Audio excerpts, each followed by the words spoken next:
Hello, chat. And by chat, I mean Drogulus, Pickleberry, and Twarkmane. Hello, just wallet. How's it going? So, hello, Frogomid.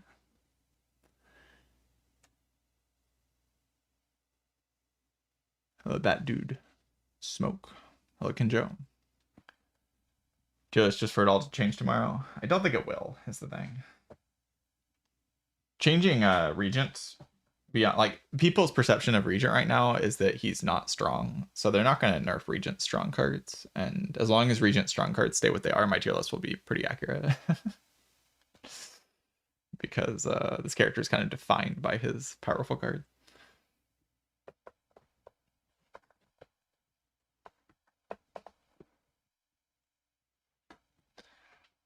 Like, I don't expect Regent nerfs tomorrow. If there's Regent nerfs, then okay, sure, you can throw the thing out. But I don't expect Regent nerfs.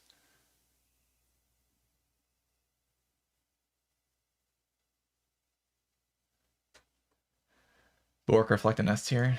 Everything else and whatever. No, that's not going to be the tier list. There's a lot more good cards than that.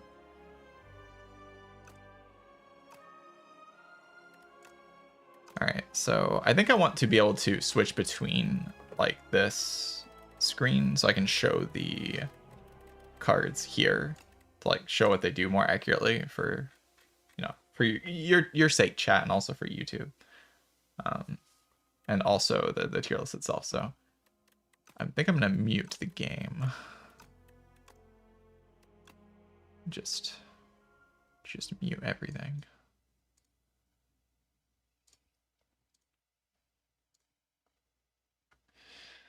You know, embrace the algorithm. Look what it did to Jason. Don't worry, I'm not going to become like Jason. Don't you worry. A few tier lists never hurt anybody, right?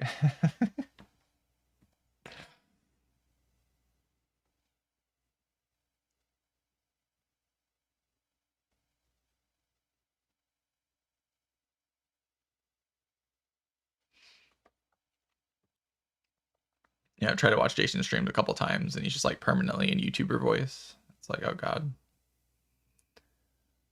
where'd he go? All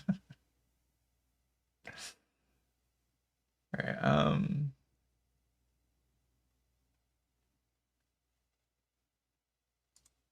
Yes, this is the tier list. This isn't going to take me that long to make. My opinions are pretty like, okay. Let's get this set up and then I'll start. I'll start yapping. I have to move this over here.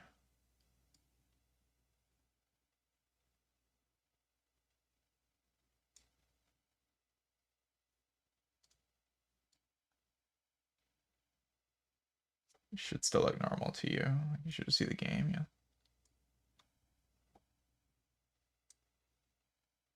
Okay. Now what I should be able to do is just click like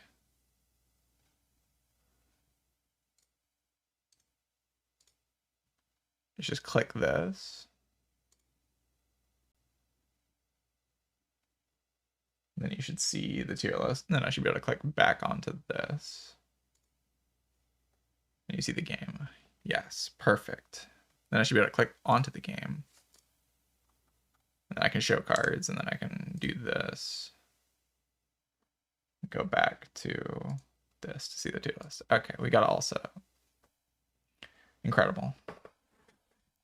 This won't take me that long to make. I'm okay. Let's get into it. Let's get into it. I have to start with a YouTube intro, because yes, I have to do that. Apparently, that's very important. Hello, YouTube. Welcome to my Regent tier list. Is that good enough? That's probably good enough. So I'm very opinionated on Regent at this point. Like, I feel very strongly, more strongly about Regent than I do about any other character, I think, right now.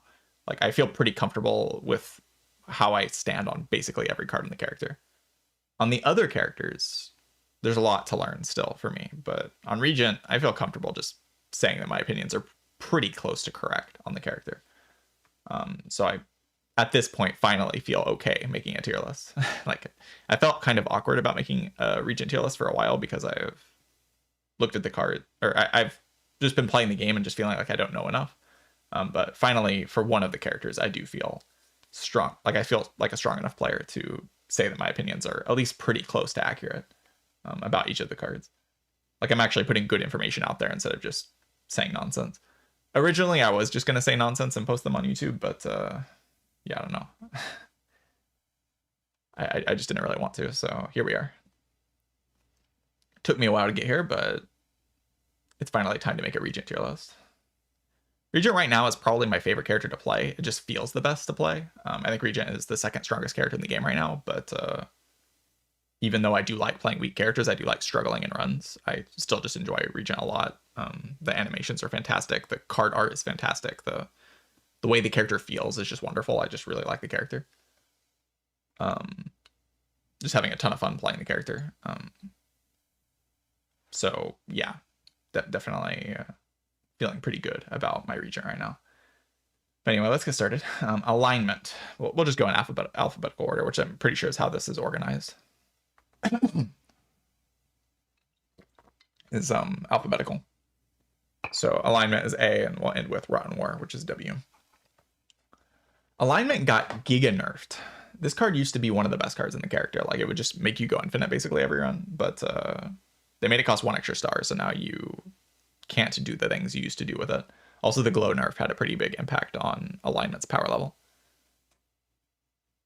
I would still say it's not terrible. It's definitely not in bad. There's not going to actually be very many cards in bad. Like, that's going to be a big difference between me and maybe other Regent card tier lists. Like, a lot of cards are going to be in Desperate very specific, because I think that more accurately describes how the cards fit into the character. And we'll talk about how good the cards are. But alignment is going to either be Desperate or only if needed. For this card, I don't feel the need to show the card in the game. If there's like a card that like has more text on it, I'll show it in the game. But for alignment, I'll just do this. In the current state of Regent, you are pretty energy hungry. So there are a decent amount of situations where you have enough stars to play alignment, but not enough energy to play your cards where you want alignment. You kind of just need a lot of card draw to make it good. But I would say it's very rarely actually needed in my decks. So it's definitely at the bottom of only if needed, if it's in only if needed. It might be in Desperate very specific. I'm going to put it in only if needed for now, but I could see as I fill these tiers out, me feeling like alignment should go down 1 tier. But we'll start with it here. I think that's reasonable. All right, Arsenal. Arsenal, I think, got a buff. Let's take a look at that card, actually. Yeah, so let's go into the game and take a look at Arsenal. Yeah, Arsenal now says whenever you create a card, gain 1 strength. This card is a lot better with this text on it than it used to be. I think it used to be it was like whenever you create a colorless or play a colorless card, you gain 1 strength. Now it's just create any card. This includes the Sovereign Blade. This includes any colorless cards. This includes like Metamorphosis, like literally any way of creating cards, you'll gain strength when you play it. So yeah, a lot more utility with that card now. Significantly better than it was before. But where does it go? I think it would still probably go into Desperate very specific. I don't think it's bad anymore. I think before it was in bad, but now it's probably Desperate very specific. Like it still doesn't fit into the main engine that you're doing with Regent, right? Like it's not going to enhance the strong things that you actually want to do with the character. Like the stuff that we're going to put in premium doesn't get enhanced by Arsenal.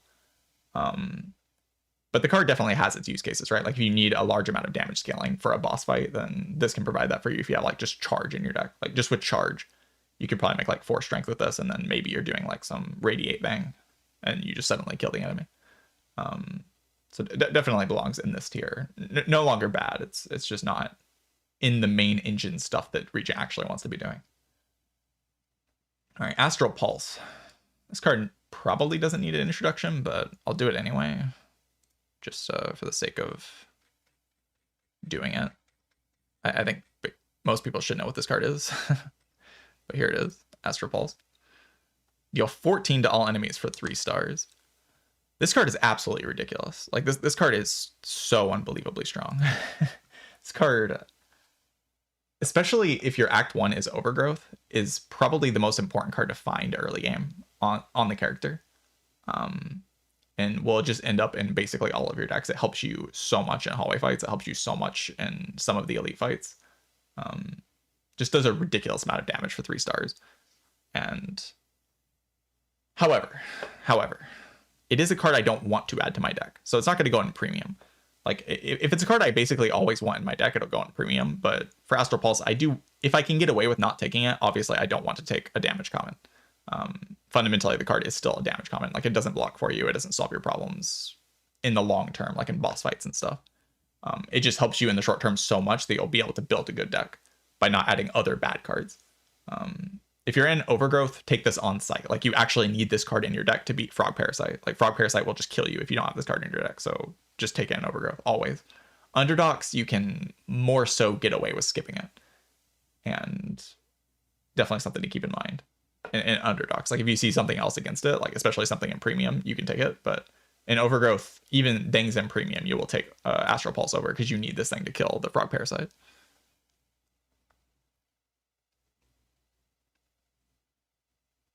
Yeah, I don't think the card arts really have anything to do with like what the cards do in this game, to be honest.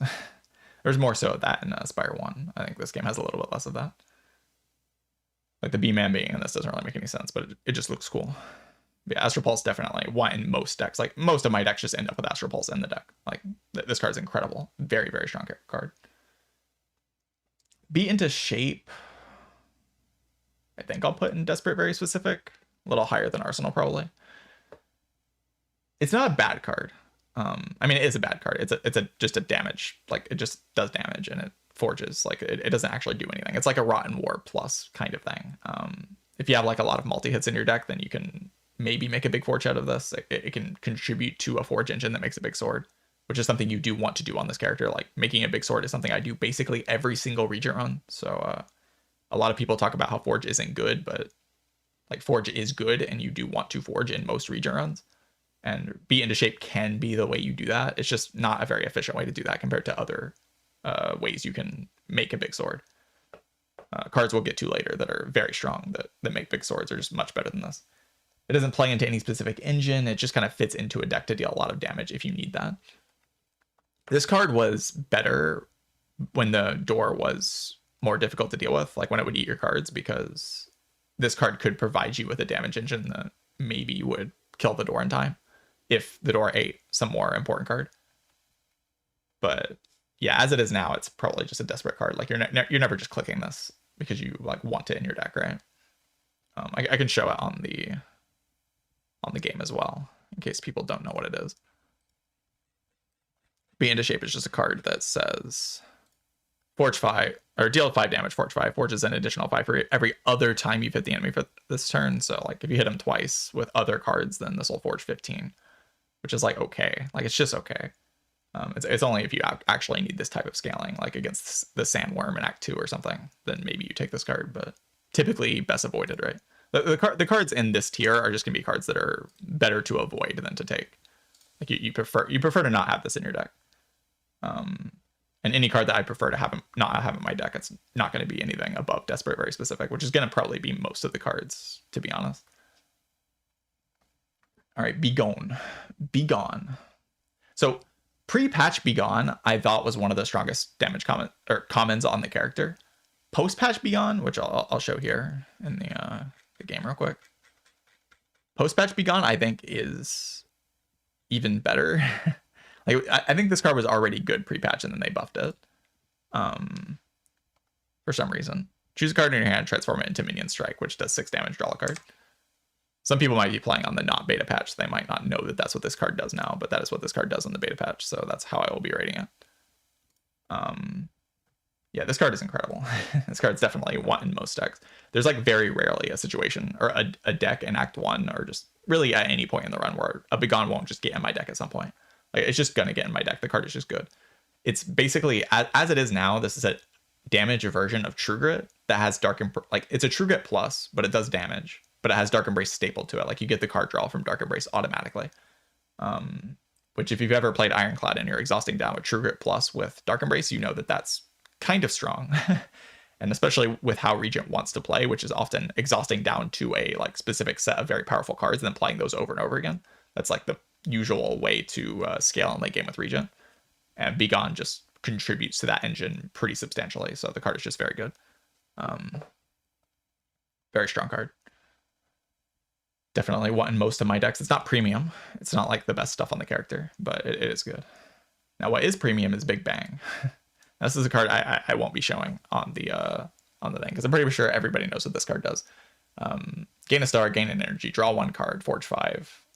What a ridiculous card. Like, it's just the best cantrip you could ever imagine. Like, you want to put it as many copies as possible in every deck that you play on Regent. And it's not like a small effect. It's kind of like getting an extra turn almost. You can clone Big Bang, which is ridiculously strong. You can just have 2 Big Bangs in your deck, and your deck will just be infinitely more consistent, and like the stars will feel better, the energy will feel better, everything just gets streamlined out.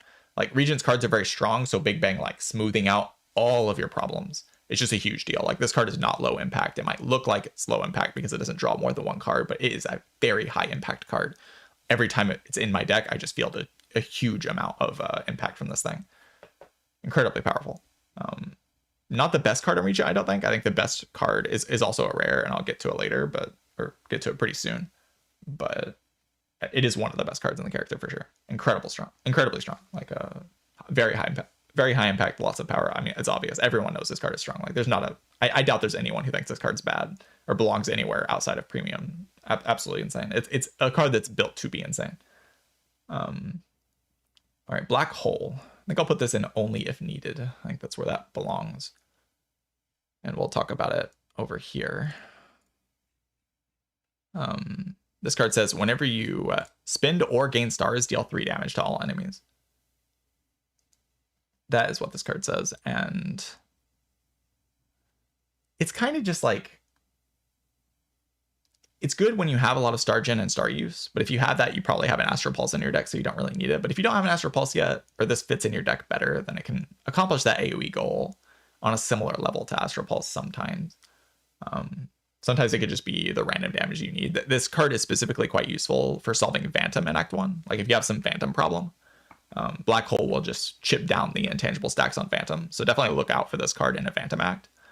Other than that, I don't really want an Act 1. Like, I'm not like looking to add this card early on. It's just a card that might get in my deck if it solves some like problem in Act 2. Like, if I need some AoE damage, or if I need some consistent damage output over turns to meet some kind of threshold, then I might take a Black Hole. But it's not a card I want in my deck, really, unless it's solving a problem. Like, the cards in Desperate, very specific. They're cards that I don't want in my deck just kind of generally, and they don't really solve problems very often. But the cards in Only If Needed are just cards I don't want in my deck, but they solve problems pretty often. And this card does solve problems pretty often, so definitely belongs in that tier. I think Bombardment probably also belongs in that tier. Bombardment is kind of a mediocre card. Every time I have it in my deck, I'm a little bit disappointed with it, but it has a lot of powerful combos. Like, Bombardment with the helmet, the Intimidating Helmet. Every single time you play Bombardment from the exhaust pile, this thing will block. The Intimidating Helmet will block 4 for you. Intimidating Helmet is a rare relic that blocks 4 every time you spend 2 or more energy on a card, which counts for Bombardment every time you play it from the exhaust pile. So that's 4 block per turn. That's pretty strong. It's like almost a Psy, which is pretty strong. Bombardment plus Music Box is incredibly powerful. A lot of people know about that combo. It's if you play Bombardment from the exhaust pile with Music Box, then you'll create another Bombardment that will exhaust because it's ethereal, which will play another Bombardment next turn. And then that just kind of scales up your damage forever. Very powerful. But it's mostly these combos that make the card strong, not really the card itself. Like, the card by itself is just kind of whatever. And I only take it if I am in desperate need of boss damage. And without those combos, I think it would be in Desperate very specific. But because of the combos that it has potentially with boss relics and relics, I think putting it in Only If Needed is reasonable. All right, Bulwark. Now this card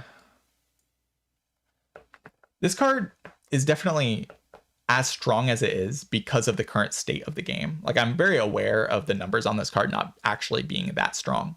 Like, I mean, it's good. It's just not like premium broken, as good as the other premium cards on Regent. But the thing is, as the game is right now, if I get a Bulwark in Act 1, or if I get a Bulwark in Act 2, I sort of just steamroll the whole game. Like I don't need to add other cards. If I just play Bulwark every turn, basically everything in the entire game falls over and dies to it. It really is just that good. It really is just that efficient at solving the problems that the current state of the game is presenting to me. Like Bulwark just smooths everything out. It's exactly what I want in my deck. It's probably the card I want to see the most besides maybe Reflect on floor 1. Like if I could pick a card to see on floor 1, I would pick Bulwark or Reflect. Probably Reflect, but it's like one of the two. Like those are the absolute premium block options that I want to see as early as possible. And yeah, every time I get a Bulwark early, it just feels incredible. It definitely doesn't have the best numbers written on it, but just what it does to the game, what it does to boss fights, what it does to elites, it just smooths over all problems. It really is that good. Definitely click this. Click multiple copies of it even. Upgrade it. Like just go aggressively play into Bulwark being a huge part of your deck, and you will win more runs on Regent. Is having Bulwark and Reflect together good or bad? Very good. I want both cards in my deck, absolutely. Like oftentimes like a definitive like I win moment in Regent runs for me is when I have both Bulwark and Reflect in my deck. Once I have those two cards, I'm just like, okay, I guess I win. Like I just feel super comfy from there on out. The card is incredible, but there are better cards on the character, but I still think I'd put it in premium. It's just that good. If I'm not going to show what this card does, it's just block and forge. It's a very simple card. Bundle of Joy I will show. Bundle of Joy I think I'm going to put in Desperate Very Specific. I think pre-patch this card was just bad, but I think now it can actually be picked in a very specific situation.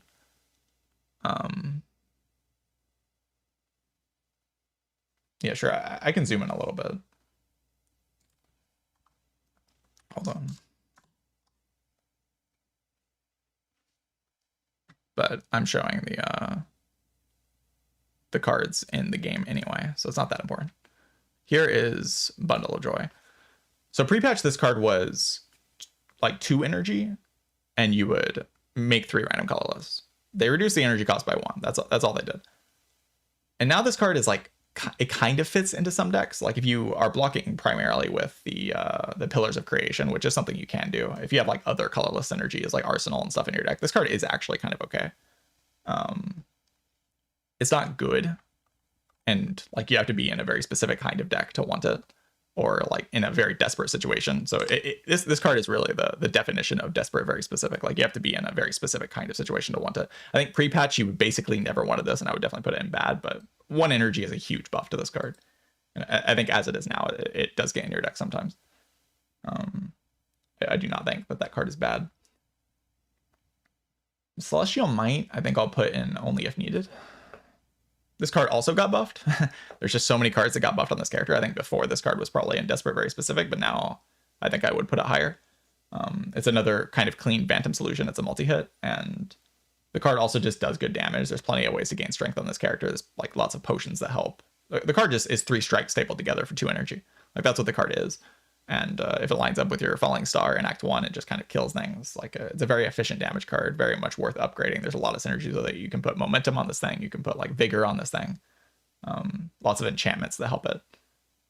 It's very strong. It's just a good damage common. Like it's what a damage common should be if you want it to be strong. Like it's not as broken as Astral Pulse, but it's just kind of good. Like it's a solid damage common.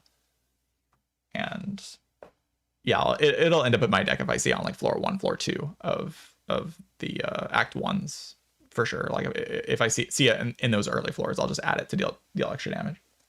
Not unhappy to add it. I can show it in the game, I suppose. Just to show what it does real quick for anyone who doesn't know. It's just a 2 energy, deal 6 damage 3 times, upgrades to deal 6 damage 4 times, which is the buff that they gave it. It's a pretty big buff, to be honest. Helps the card a lot. All right, next up is Charge. I think I'll put Charge in Wanted most decks. I don't think I'll put this thing in Premium, but I think I'll put it in Wanted most decks. So Charge at this point is different than what it was before the patch. Again, I'll show it in the game in case people don't know what they did to it in the patch. Before this thing would make the minion strikes, now it makes minion dive bombs. So it does the same thing where it exhausts cards in your deck, but it doesn't like draw cards through your deck, so it's not like completely free to play. But now it just does so much damage. Like this card unupgraded does 26 damage for 1 energy, because this these cards cost 0. and you're transforming strikes, which you don't want to play anyway, or transforming even curses or something, which you don't want to play anyway. Obviously, you can't play. And suddenly you're dealing 26 or upgraded 32 damage for 1 energy. That's a bludgeon. Like, this is a bludgeon. This card is a bludgeon that exhausts your deck. Like, it's a bludgeon with utility, which is just crazy. Like, this card is ridiculous. It's not going to go in premium because the card is still a bit too specific, I think, right now. Like, there are lots of decks where you won't want it. If you already have your engine figured out, then you don't want it. It doesn't just solve all your problems. Like, it's probably like, if it's in premium, it's at the bottom of premium. I could see it going up to premium. I'll put it in top of 1 to most decks right now. It'll just be it'll be the guardian of 1 to most decks. I don't think it's going to go below anything else. I think it'll be at the top of this tier. It's very strong. It just does a ridiculous amount of damage. They definitely need to tone down the numbers of this card a little bit. They definitely need to tone down the numbers. It does too much damage for 1 energy. Like, it's a bludgeon upgraded for 1 energy, which is just, it's just ridiculous, especially on this character, especially with added utility of exhausting cards from your deck. It's just stupid. Very strong, obviously. It's just the cards it's competing up with in premium just kind of win me the run. So, like, the cards up here are just going to be I win the run cards. So I don't think this card quite is as good as I win the run as it stands right now. Now, a card that is that good is Child of the Stars. This is this character's mental fortress. I can show it in the game real quick. Someone in chat said I can sort the cards by alphabetical. How do I do that? Like this? Okay. Yeah, we can go to Child of the Stars. So Child of the Stars is this character's mental fortress. That's what the character. That's what the card does. If you played Watcher and Slay the Spire 1, then you'll know what I mean by that.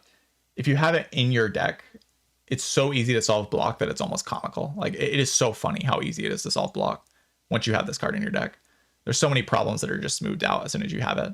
I wouldn't say it's a like super strong early game pick in the sense that it won't win you the run as soon as you click it, like Bulwark does. I'm going to put it below Bulwark because I just don't actually think it's as strong as Bulwark in the current state of the game. Once Act 4 is added, this card will be stronger than Bulwark. I can say that with pretty high confidence. But in the current state of the game, Bulwark is just too good at solving all of your problems, while Child of the Stars just solves most of your problems. I'll still put it in premium, but it's not as good as something that solves all your problems like Bulwark, I think, right now. All right, Cloak of Stars, kind of a simple card. Just like a 0 energy 1-star block 7. It's pretty solid. But I'd still put it in only if needed. Definitely not desperate, very specific. It'll get in your deck if you see it early and you need more block. Like, oftentimes Regent is pretty happy to add a block card in early Act 1. And even later on, if you need like just some extra block and you see this thing upgraded, it can just get in your deck. It's not a complicated card. It's just kind of solid. Yeah, decent, I guess. I'll put it there. Nothing special about it, obviously. Collision Course, I think I'll put it in desperate, very specific. It's an interesting one because the numbers on it are very strong. Like, it's 1 energy, but it's flexible. I'll show it in the game real quick. Like, this one's worth showing probably because they did change this one in the patch. It's 1 energy if you play the debris, but you don't have to play the debris. And if you don't play it, it's 0 energy, deal 11, which is a very efficient attack. Like, we were all like obsessed over Blade Dance and Slay the Spire 1 for dealing 12 damage for 1 energy, which is kind of wild that this thing's dealing 11 damage for 0 energy. But like, oftentimes it just shows up a little bit too late. And as soon as your deck is finished, which on Regent, often it's like floor 5 that your deck is kind of finished. You don't need this thing anymore. Like, once your problems are solved, you don't need it. So it definitely belongs in desperate, very specific. Like, you have to be in this exact situation where you need extra damage right now. And this isn't even the best way to do that. Like, Celestial Might is way better than this for dealing that kind of damage in early game. I found, anyway, so far for me, I found that Celestial Might is just better. It has better potential scaling in the future. It's just a better card. If you're looking for a damage common to solve your problems, then I would prefer this over this. So I'll put it in desperate, very specific. I think in terms of damage commons, it definitely belongs there. All right, Comet. Holy Comet. This card is the best card in the character, I think, right now. Like, I think Comet is probably the strongest card in the character as it stands. This card is just stupid. Like, this card is just like, maybe the strongest card in the entire game. Maybe, I'm not sure. It might be the strongest card in the entire game. For those unfamiliar, which I doubt there's really anyone unfamiliar, but it's better to talk about the card here. This card does 33, upgrades to 44, which is an 11 damage upgrade. Apply 3 weak, apply 3 vulnerable. It's like a super uppercut shockwave bludgeon for 0 energy. Like, it is the most overstated thing. Like, I don't know how hard they think getting 5 stars is, but apparently they think it's quite hard because, like, this thing just one-shots everything.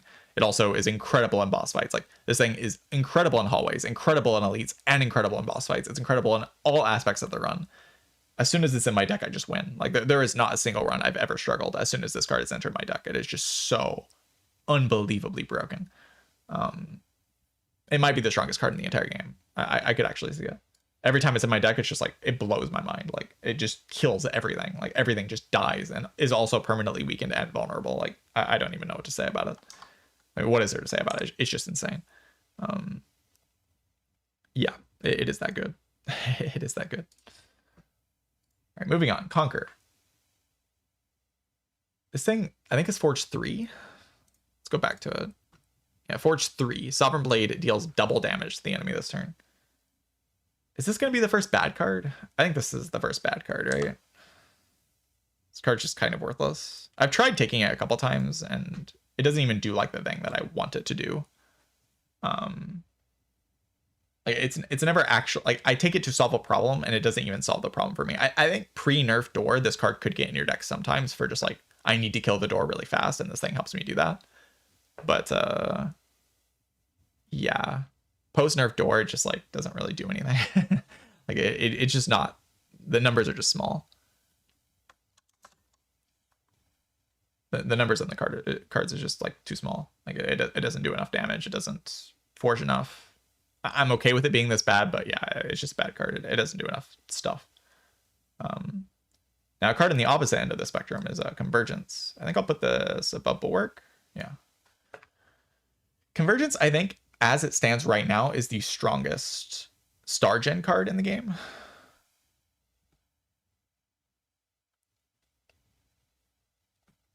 I think right now it's the strongest Star Gen card in the game.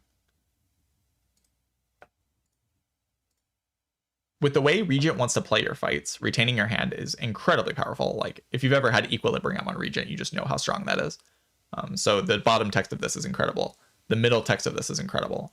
It costs 1 energy, which isn't even that much. Like, it's just broken. Like, it's just straight up broken. It's a card you want to upgrade. Like, if you're generating stars in any way, this is the best way to do it.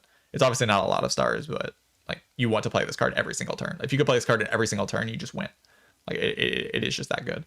It lines up your turns perfectly. It gives you all the stars you need. It gives you extra energy, so it doesn't even cost any energy. It's just good.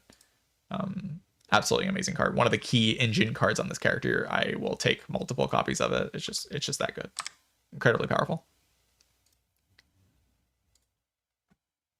All right, Cosmic Indifference.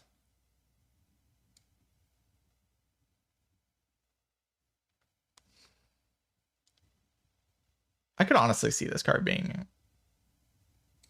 Yeah, I'll put it in only if needed. Cosmic Indifference is just a card that, as soon as you have your engine figured out... Here, I'll show this card in the game as well. As soon as you have your engine figured out, you never really need this type of headbutt effect because you just shuffle so fast because your deck is so small. On most of my Regent decks, my decks are like 15 to 17 cards, so I don't need a card like this to help me find other cards. Or tell me find cards I've already played, because I'll just reshuffle and draw back into those cards. And that's just a much more efficient way to doing what this thing does. And 6 block is just not enough to justify putting it in my deck. If this card comes upgraded, it can be okay. Like, even in a good deck, it can be like kind of fine because it doesn't get in your way that much. It helps you in some situations. But with the door gone, this card's card manipulation just isn't even that good. It's basically only slotting in if your deck is bad and you like need its effect to accomplish some kind of goal. And that just doesn't happen very often for me. So I'll put it in bottom of only if needed. It's barely not desperate. It's almost desperate. It is kind of that bad. Not a card I want in my deck. Regent decks are just too efficient for this type of effect. Like, the effect is okay, but current Regent decks are just kind of piles of good cards, and Cosmic Indifference is not a good card. So like the 6 block aspect of it just isn't strong. So I don't want it in my deck. basically ever. All right, Crash Landing, I think I'll also put in Desperate Very Specific.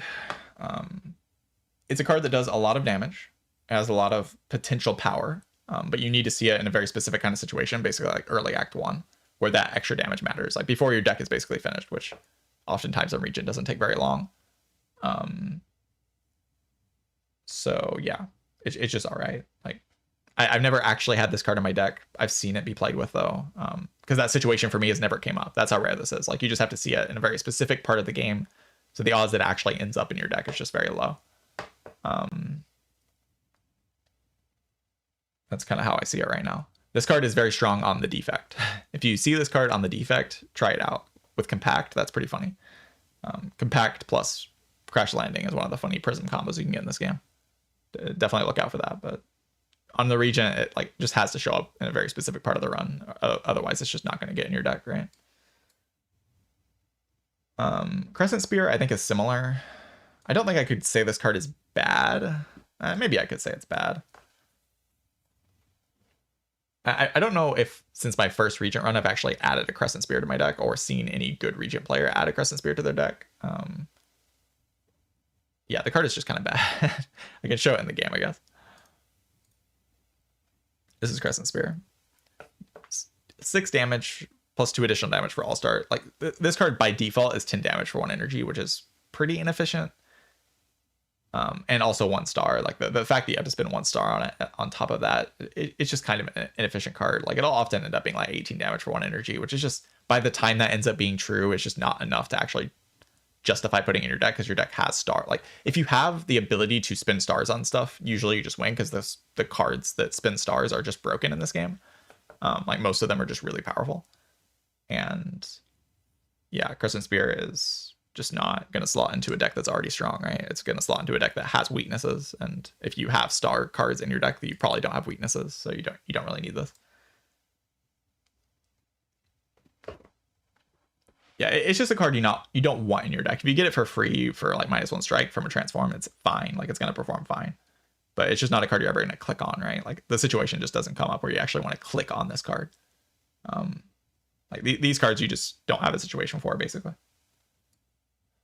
I think Crush Under, honestly, I barely know what this card does. Let's show it on here. Yeah, deal 7 damage to all enemies. All enemies lose 1 strength. It doesn't upgrade to 2, or it does upgrade to 2 strength, which makes it like okay, but the damage only goes up by 1. It's like a bad piercing well, kind of. The problem with Crash Under isn't like that the effect is weak. It's one of those cards where the effect is okay, but the way Regent functions as a character, where like you have to streamline your deck so much, like adding this extra damage common that has utility, just it makes no sense, basically. Like there's just never a situation where you need this unless you're extremely desperate for the effect, which can happen, and that's why it's going to go in Desperate Very Specific. But it is desperate and very specific. Like it's just not going to be a card that you ever really add to your deck because it's strong. Like the power level of the card is never going to be the reason you're adding it. So it definitely belongs in this tier. That just makes sense. Decisions, I could see going in 1 to most decks. Yeah, I think I'll put it in bottom of one to most decks. It's barely there. It's pretty close to being only if needed, I think. But the card is just kind of powerful on its own. And usually I have enough stars to be able to play it. And if I can play it, it sort of just wins the fight for me. Like triple playing Bulwark, triple playing like Begone, triple playing Reflect. I don't know, something like that. Yeah, the card is just kind of okay. But it's really bad early, like early game. And the fact that it's so bad early game and bad in bad decks kind of makes me want to put it on only if needed. Because like only if your deck is already kind of cooking, then you can add this card. Like if you have the stars to actually play it. Otherwise, you just don't add this card. Yeah, there is the imbue aspect of it. So if you have just some stars, you can take this card just to like play for the Shrimp in Act 2 in early game. Yeah, that probably pushes it up here because imbue decisions is quite broken. Yeah, it's good. It's good. I would say it's worse than these cards though, but it is good. All right, I'll put Defend down here. I guess I could show decisions in the game. I'll just show it in the game real quick, and then I'll go back to the tier list. Just draw 3 cards, choose a skill in your hand, play it 3 times. It's all right. All right, Devastate. This card, the text on it looks quite strong. Like it's just 1 energy, 4 stars, deal 30 damage, upgrade to 40 damage. that looks okay. But in actuality, this card is terrible. It's the definition of a desperate click. It's probably one of the better desperate clicks, but it is an absolute desperation click. Like, if you have the stars to actually play this, it's just so easy to have other better options in your deck. And if you have those better options, you never want this card. It's only if you don't have those options yet and you already have the star gem, which is just a very rare situation to be in, because why do you have the star gem if you don't have the payoff, is usually the question. So yeah, Devastate just pretty bad. Pretty bad card. I have clicked it when I'm desperate, and it did perform for me when I was desperate. It's just only in that kind of situation, which definitely belongs in Desperate Very Specific, that defines this card. It's the definition of Desperate Very Specific.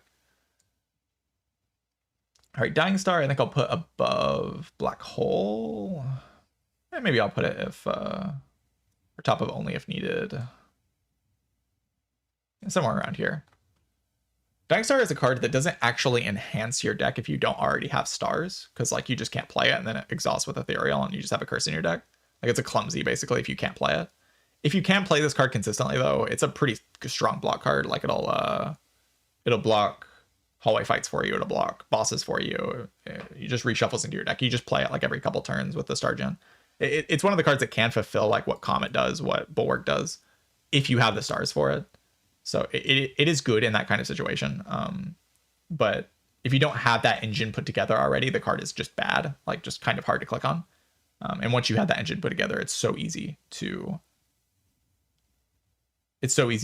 fit a different rare into your deck. And this is a rare card. If this was an uncommon card, it would probably be like up here. But it being a rare card just like means that it doesn't show up in the right kind of situations for it to be clicked on consistently. I'll show it in the game, I suppose. Dying Star. It's ethereal, which is the main downside of it. And yeah, 9 strength is huge, obviously. This thing just full blocks so many things in the game. I've had this thing pop off for me harder than almost any other card. When it's good, it's very, very good. But it has to be in the right kind of situation. And it's not as strong as a lot of the other 1 energy 3-star effects that are in the game. All right, Foregone Conclusion, I think I'll also put in Desperate Very Specific. The effect of this card is good, like the Seek effect. When I play it, it feels nice to play, but most of my Regent decks are just very small, streamlined packages of very strong cards. And when that is the case, I never want to play this, right? Like, I just rather have no card in my deck and then draw those other cards. This is why I'm always saying that cards are evil on Regent and you don't want to add them. Like, they actively harm you most of the time, is because they just get in the way of the actual strong cards, which are these cards. And these cards are winning you the run, so you don't need Forgotten Conclusion to like search out these cards, because these are your whole deck. You've removed every other card, you've begonned every other card. You just don't need this to do anything for you. But if your deck is bad and you've been forced to add other cards and stuff, then this card can help your engine for sure. If you're playing like a Parasol run, this card's pretty strong. If you're playing like an actual real Regent deck, this card is pretty good. Like, it's not a bad effect if your deck is real. But if your deck is what I'm building in almost every Regent run, then this card is going to be very rare for you to ever click. Probably same thing for Furnace. Furnace is... I'll put Furnace higher in the Desperate Very Specific. It's not a bad card. Like, it is boss scaling, which is something you do have to solve on Regent, and it's something you want to solve pretty early on Regent. There's much better ways to solve it than Furnace, though. It's just like, if you're dying to the Act 1 boss, then... Or to the Act 2 boss or something, you might take this card and upgrade it to help you win that fight, like push you over some kind of threshold. And yeah, that threshold is common enough that I would say this card is pretty solid. All of the cards in this tier are fine. Like, none of these cards are unpickable. Like, all of these are pickable. Don't get the idea that these cards are unpickable. These cards are the only ones I would say are borderline unpickable, but like, these cards are all pickable. And Furnace is definitely pickable. It's just, again, a very specific kind of situation where you want it. This card is just every turn you forge a certain amount. Like, it's a very simple card. All right, Gamma Blast. Gamma Blast. This card, initially when I was playing Regent, I thought it was like this high. Now I'll probably put it in Only If Needed. Probably around Dying Star. It's kind of a similar card to Dying Star, really, like in what it does.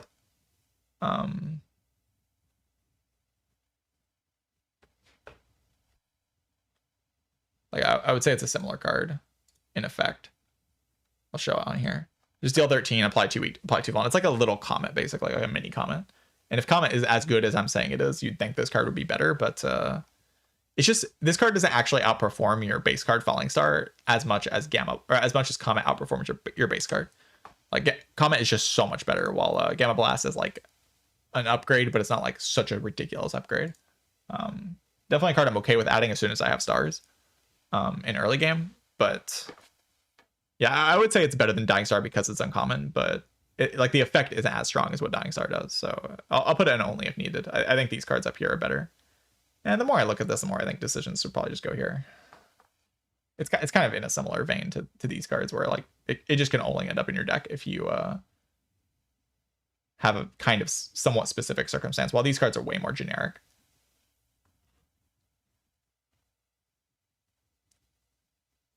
All right, Gather Light.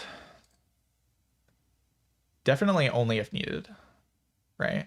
For sure. Just gain 8 block, gain a star. With the buff, it's gain 8 block to 9 block. Definitely blocks it only if needed. I would say it's a bit better than Cloak of Stars, probably.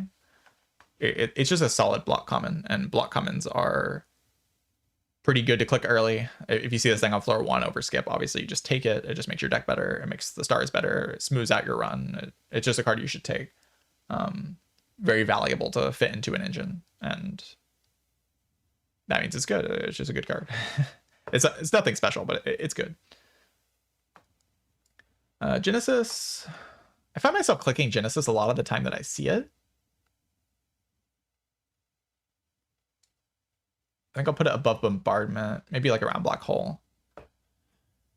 Genesis is kind of like fake Void Form in a way. Like, if you have the ability to put this thing into play, then and you have the star payoff in your deck, this thing smooths out your deck, right? Like, if you don't have the good star gen and then you have like good star payoff in your deck, you like taking the payoff preemptively, and you just see this thing randomly, then you'll take it and you'll add it to your deck, right? The fact that it's a rare makes that a little bit harder of a situation to come by, but it does help you in a situation that comes up often enough that I don't think it can go in Desperate very specific. Like, this card just does end up in your deck. If you have like Particle Wall, this thing just gives you an extra Particle Wall every turn. Obviously, if you have Comet, you want to build up to playing Comet often. If you can play your star cards, like the star cards on this character and in this game are so broken that if you can play them consistently, you just win the run. Like, you just straight up win the run. And Genesis just kind of lets you do that. So it does kind of just win you the game as soon as it's in your deck and in play. But yeah, Regent's just a bit too strong, so it doesn't solve your problems often enough being a rare card. All right, Glimmer. And Glimmer will also go in only if needed. I'll put it like here, I think. Glimmer's a card that I've seen some people say is like very strong, but my opinion of it is more mixed. Like, Regent does end up kind of energy starved pretty often. It can help you with like the Kingly Kick, Kingly Punch kind of damage package, but I don't care that much about that. It's just like okay card draw, like kind of mediocre. It's like a thinking ahead plus kind of thing, but it costs an energy. It's just a little bit weird. Like, it's okay. If you need it, then you need it, but I don't know. There's nothing really special to say about it. I'll put it down here, I think. I don't really feel that strongly about this card anymore. Like, there was a certain point in time where I felt like this card was pretty good, but at this point, I'm not too high on it. All right, Glitterstream, definitely Desperate, very specific. I could see it being only if needed, honestly. I'll put it bottom of only if needed. I'll put it above Cosmic Indifference, actually. This card got buffed for some reason. It was already an okay common, and then it got buffed, and now it's just like a pretty solid common. If you need block early, like, you see this card on like floor 1, 2, 3, and you want to solve block on Regent as fast as possible, then you just add this card to your deck, and your block just kind of smooths out for the whole run. Like, you block the elites a lot better, you block the hallways a lot better, your boss fights can go a lot longer. If you're fighting like the deer boss, then this thing can help a lot in that fight. It's just an efficient enough card. Like, the numbers on it are just good enough to help you enough in the early portion of the run, and then in the late portion, maybe you play decisions on this card and it kind of pops off.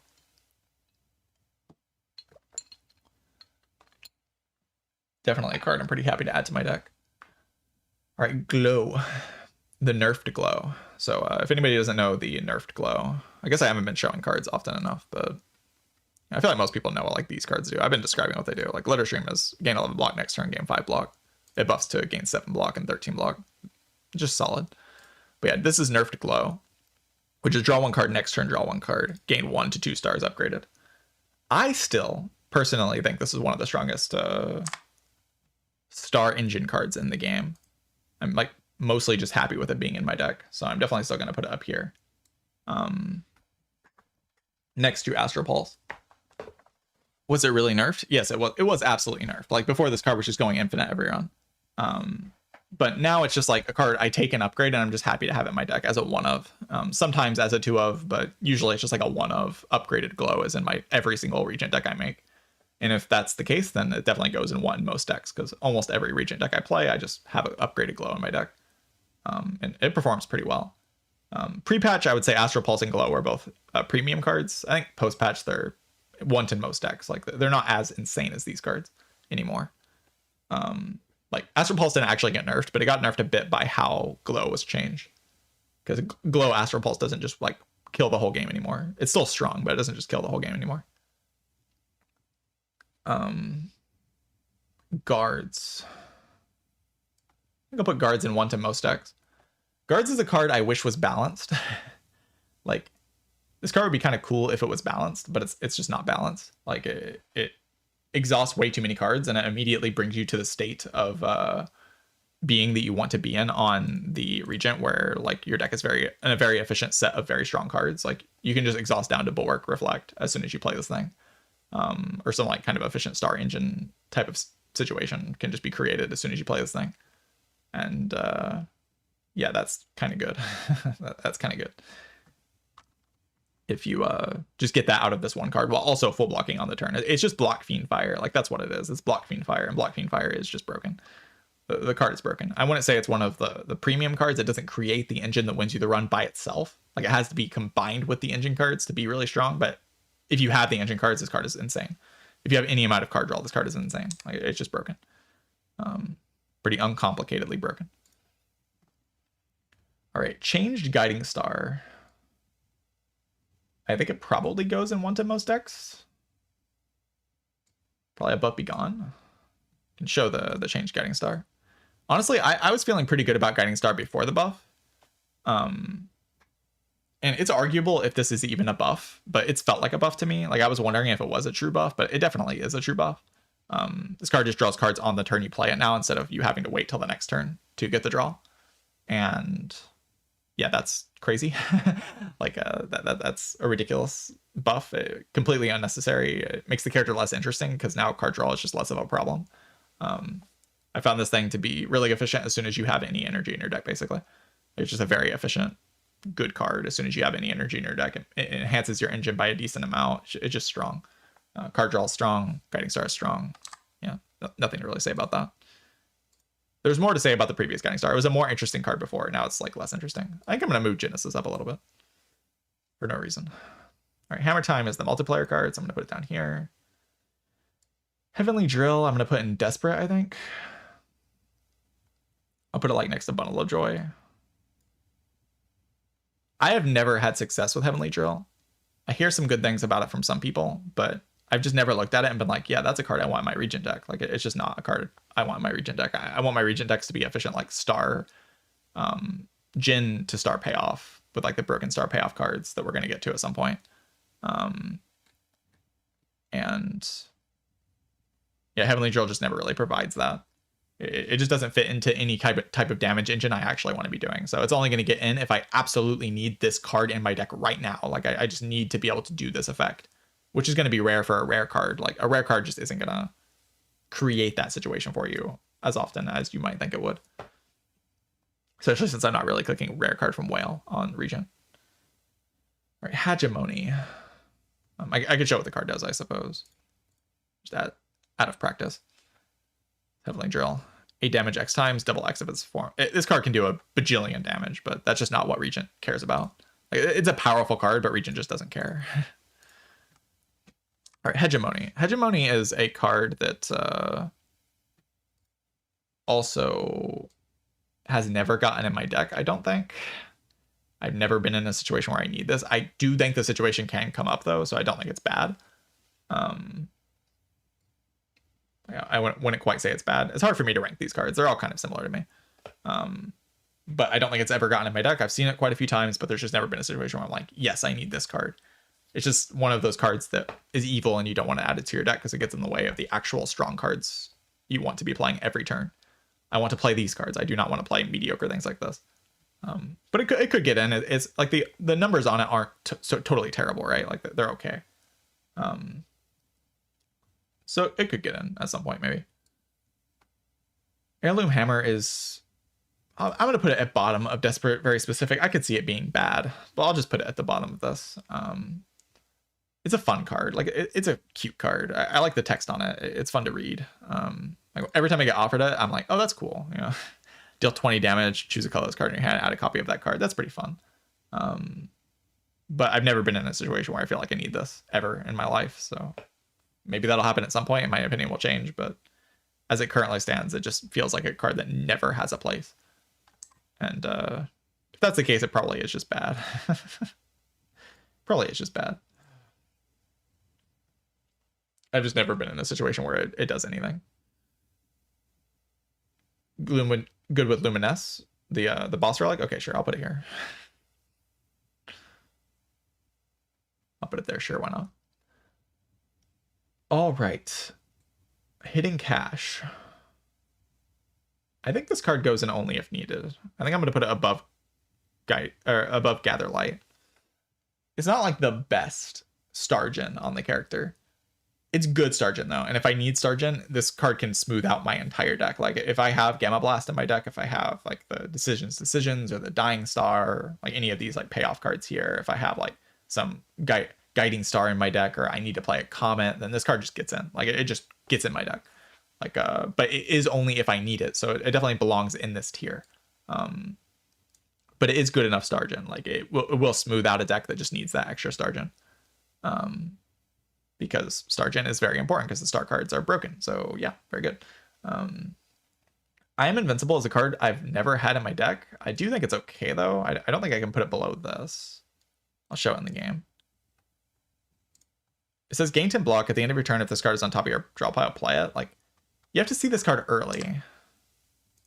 Yeah, I don't know where to put this card. I think I'll put it down here.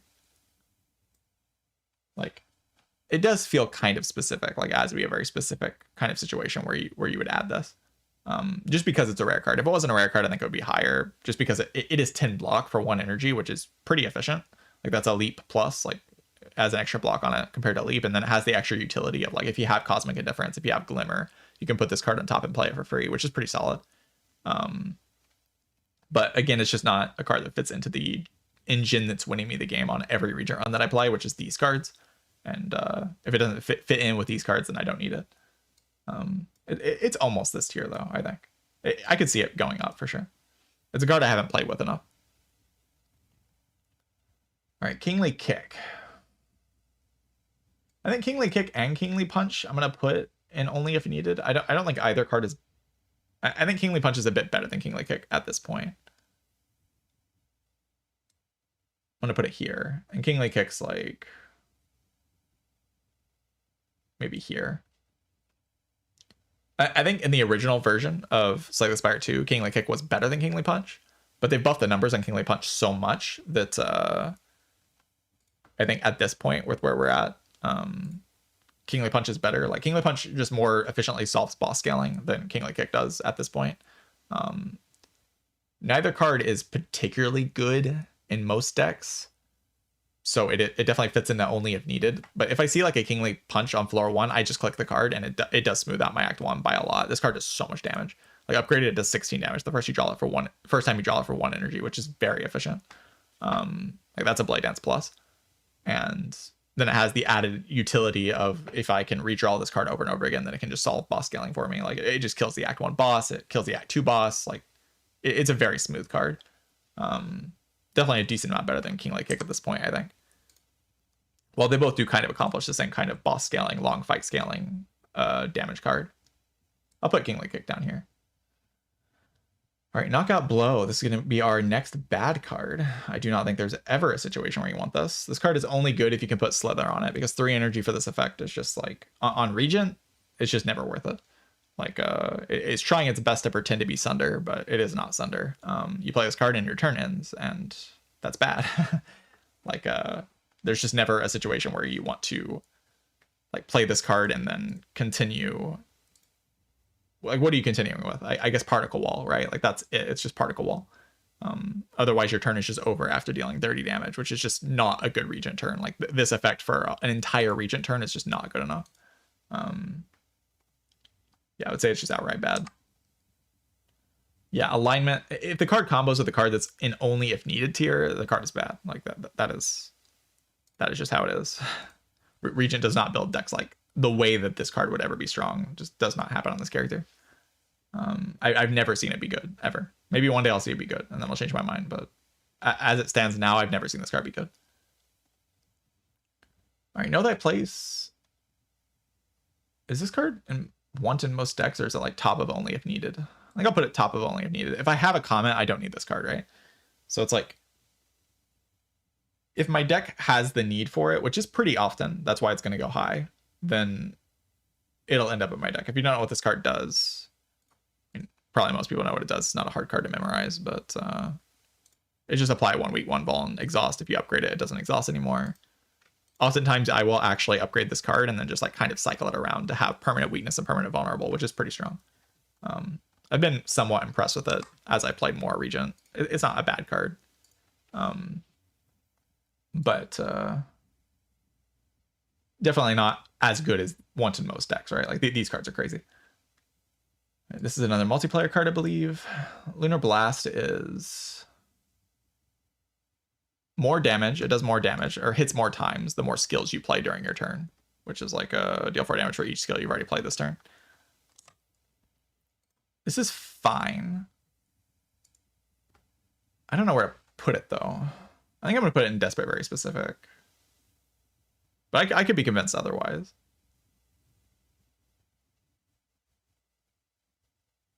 Not multiplayer exclusive. I think that card is multiplayer exclusive. All right, Lunar Blast. Yeah, I think I'm gonna put it here. This card is kind of just a worse Radiate, I think. I'm not 100% sure about that. Like, I've had it be in my deck. It's never really been that impressive.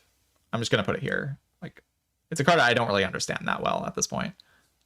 Every time I've had it in my deck, it just feels awkward. Every time I've transformed into it, it just doesn't feel that strong. Not impressive.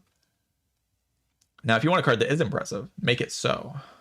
I don't think I'm going to put this in premium, but I'm going to put it pretty high up in want in most decks. Like maybe right next to Charge. It's basically just a free card. Like this card, if you ever see it offered against anything that you don't want, you just click it. You just add it to your deck and it makes your deck better. Like, it makes your deck a decent amount better. It's a lot of damage. It's like the most Giga Flurry of blows you've ever seen in your life. It just pops in your hand all the time, does 6 damage, and then later on it like pops in your hand again. There's some people who are unaware of what this card does. Like every 3 skills you play in your turn, put this into your hand. This means it'll come to your hand from the discard pile, it'll come to your hand from your draw pile, it'll come to your hand from the exhaust pile. It does not care where it is, it will just come to your hand. So that's just a ridiculous amount of free damage. Like the card just has no downside. Like you can draw it on turn 1. That's like about the only downside that it has. But as soon as you don't draw it on turn 1, usually you play 3 skills on turn 1. This card pops in your hand and then it's just free for the rest of the fight. You never have to draw into it and it's just a bunch of damage. I've been incredibly impressed with this card every time I've seen it played and every time I've played it with myself. Just amazing. Just absolutely amazing. It definitely belongs in the want in most decks. There's like almost no deck that I wouldn't want make it so in. It's just not that high impact, so I'll definitely put it. I won't put it quite in premium, but it is that level of card where it's just kind of free. Good card, dot card. Like, it's not even interesting how it's good. It's just very good. Just a ton of free damage. All right, Manifest Authority. I don't think this is bad. I don't think it's particularly good, but this card is not bad. Yeah, this card's not bad. Again, the ranking exactly of these cards I'm not like super sure of, but Manifest Authority is a solid block card. It's the uncommon that just adds a colorless card and upgraded colorless card if it's upgraded. to your hand and gives you 8 or 7 block. I don't know. I've been pretty impressed with this every time it's in my deck. Like, I'm not unhappy to have this thing in my deck. It's just like not a card I want to click on because it doesn't fit into that core Regent engine that's winning me every run. Like every Regent run I play, I just win. And that core Regent engine is the reason why I'm winning. And this card does not contribute to that. So I have to be in a situation where I need this type of effect, which isn't very common. So yeah, not too happy with it right now, currently. But it is fine. I do think the effect is okay. Like adding the colorless card, I don't think it's bad. I think it's totally fine. Meteor Shower, obvious S tier broken card. Not going to discuss this. I mean, it's the best card I've talked about so far, but I mean, I guess I could take into account the fact that it's an ancient card and put it bottom of here. I don't know. It's still that good. The Tooth in general on all the characters is just good, and Regent is no exception. Just ridiculous effect. Monarch's Gaze. There's another bad card. These are pretty rare. The bad cards, but I think Monarch's Gaze does belong here. There's like never a deck I've ever seen on Regent that wants this card. I've seen it be okay off of Power Potion. That's about it. And yeah, that's enough for me to put it here. If you don't know what this card does, it's a very boring card. I'm okay with it being boring. Please keep it as it is. I need bad cards in my game, but whenever you attack an enemy, it loses 1 strike this turn. I've just never seen this thing be useful outside of Power Potion. And if that's the case, the card is just bad. Do not recommend. Please don't click that. It's not good. Right, Monologue, another bad card. Wow. We're getting to the stinkers here. we are getting to the stinkers. Whenever you play a card this turn, gain 1 strength this turn. Like it upgrades to retain. Yeah, just terrible. Like, whatever. It's just terrible. It doesn't amplify anything that Regent does. Maybe previous version of Doormaker can make you click this sometimes, but it's just terrible. Neutron Aegis, also just terrible. It's just so bad. This is the worst card in the character, right? Yeah, this is the worst card in the character. Yeah. Neutron Aegis. Gain 8 plating. 5 stars. So you want to know a card that costs 0 energy and 5 stars? And what it does? It's called Comet. It's right here. And that's what it does. 33 damage, 3 weak, 3 vulnerable. You want to know what this does for 1 energy and 5 stars? Yeah, 8 plating. It's so stupidly terrible. Yes, it's so unbelievably terrible. Again, it's just another card, just like Monarch's Gaze, where I've only ever seen it play off of a Power Potion, and that's like about the only situation it's going to play on. Orbit, I think I'm going to put only if needed. That does make sense. It is a solid power. I'll put it next to Genesis. If you don't know what it does, it gains every 4 energy you spend, you gain 1 energy. Upgrades to only cost 1. This card basically just gives you an energy per turn. It's Regent's version of an energy per turn power, which is fine. Like it's fine. If my deck doesn't need it, then it doesn't need it. If it needs it, it needs it, and it gets in my deck. Like, it's that simple. Not that complicated of a card. It is strong though. Like the effect is good. All right, Pale Blue Dot, the greatest card in the whole game. I think I'll put it next to these powers. These powers are all similar to me, where they just end up in my deck if I need them, and they are powerful. And Pale Blue Dot is also powerful. I thought the changes to Regent would probably kill Pale Blue Dot, but it doesn't kill Pale Blue Dot.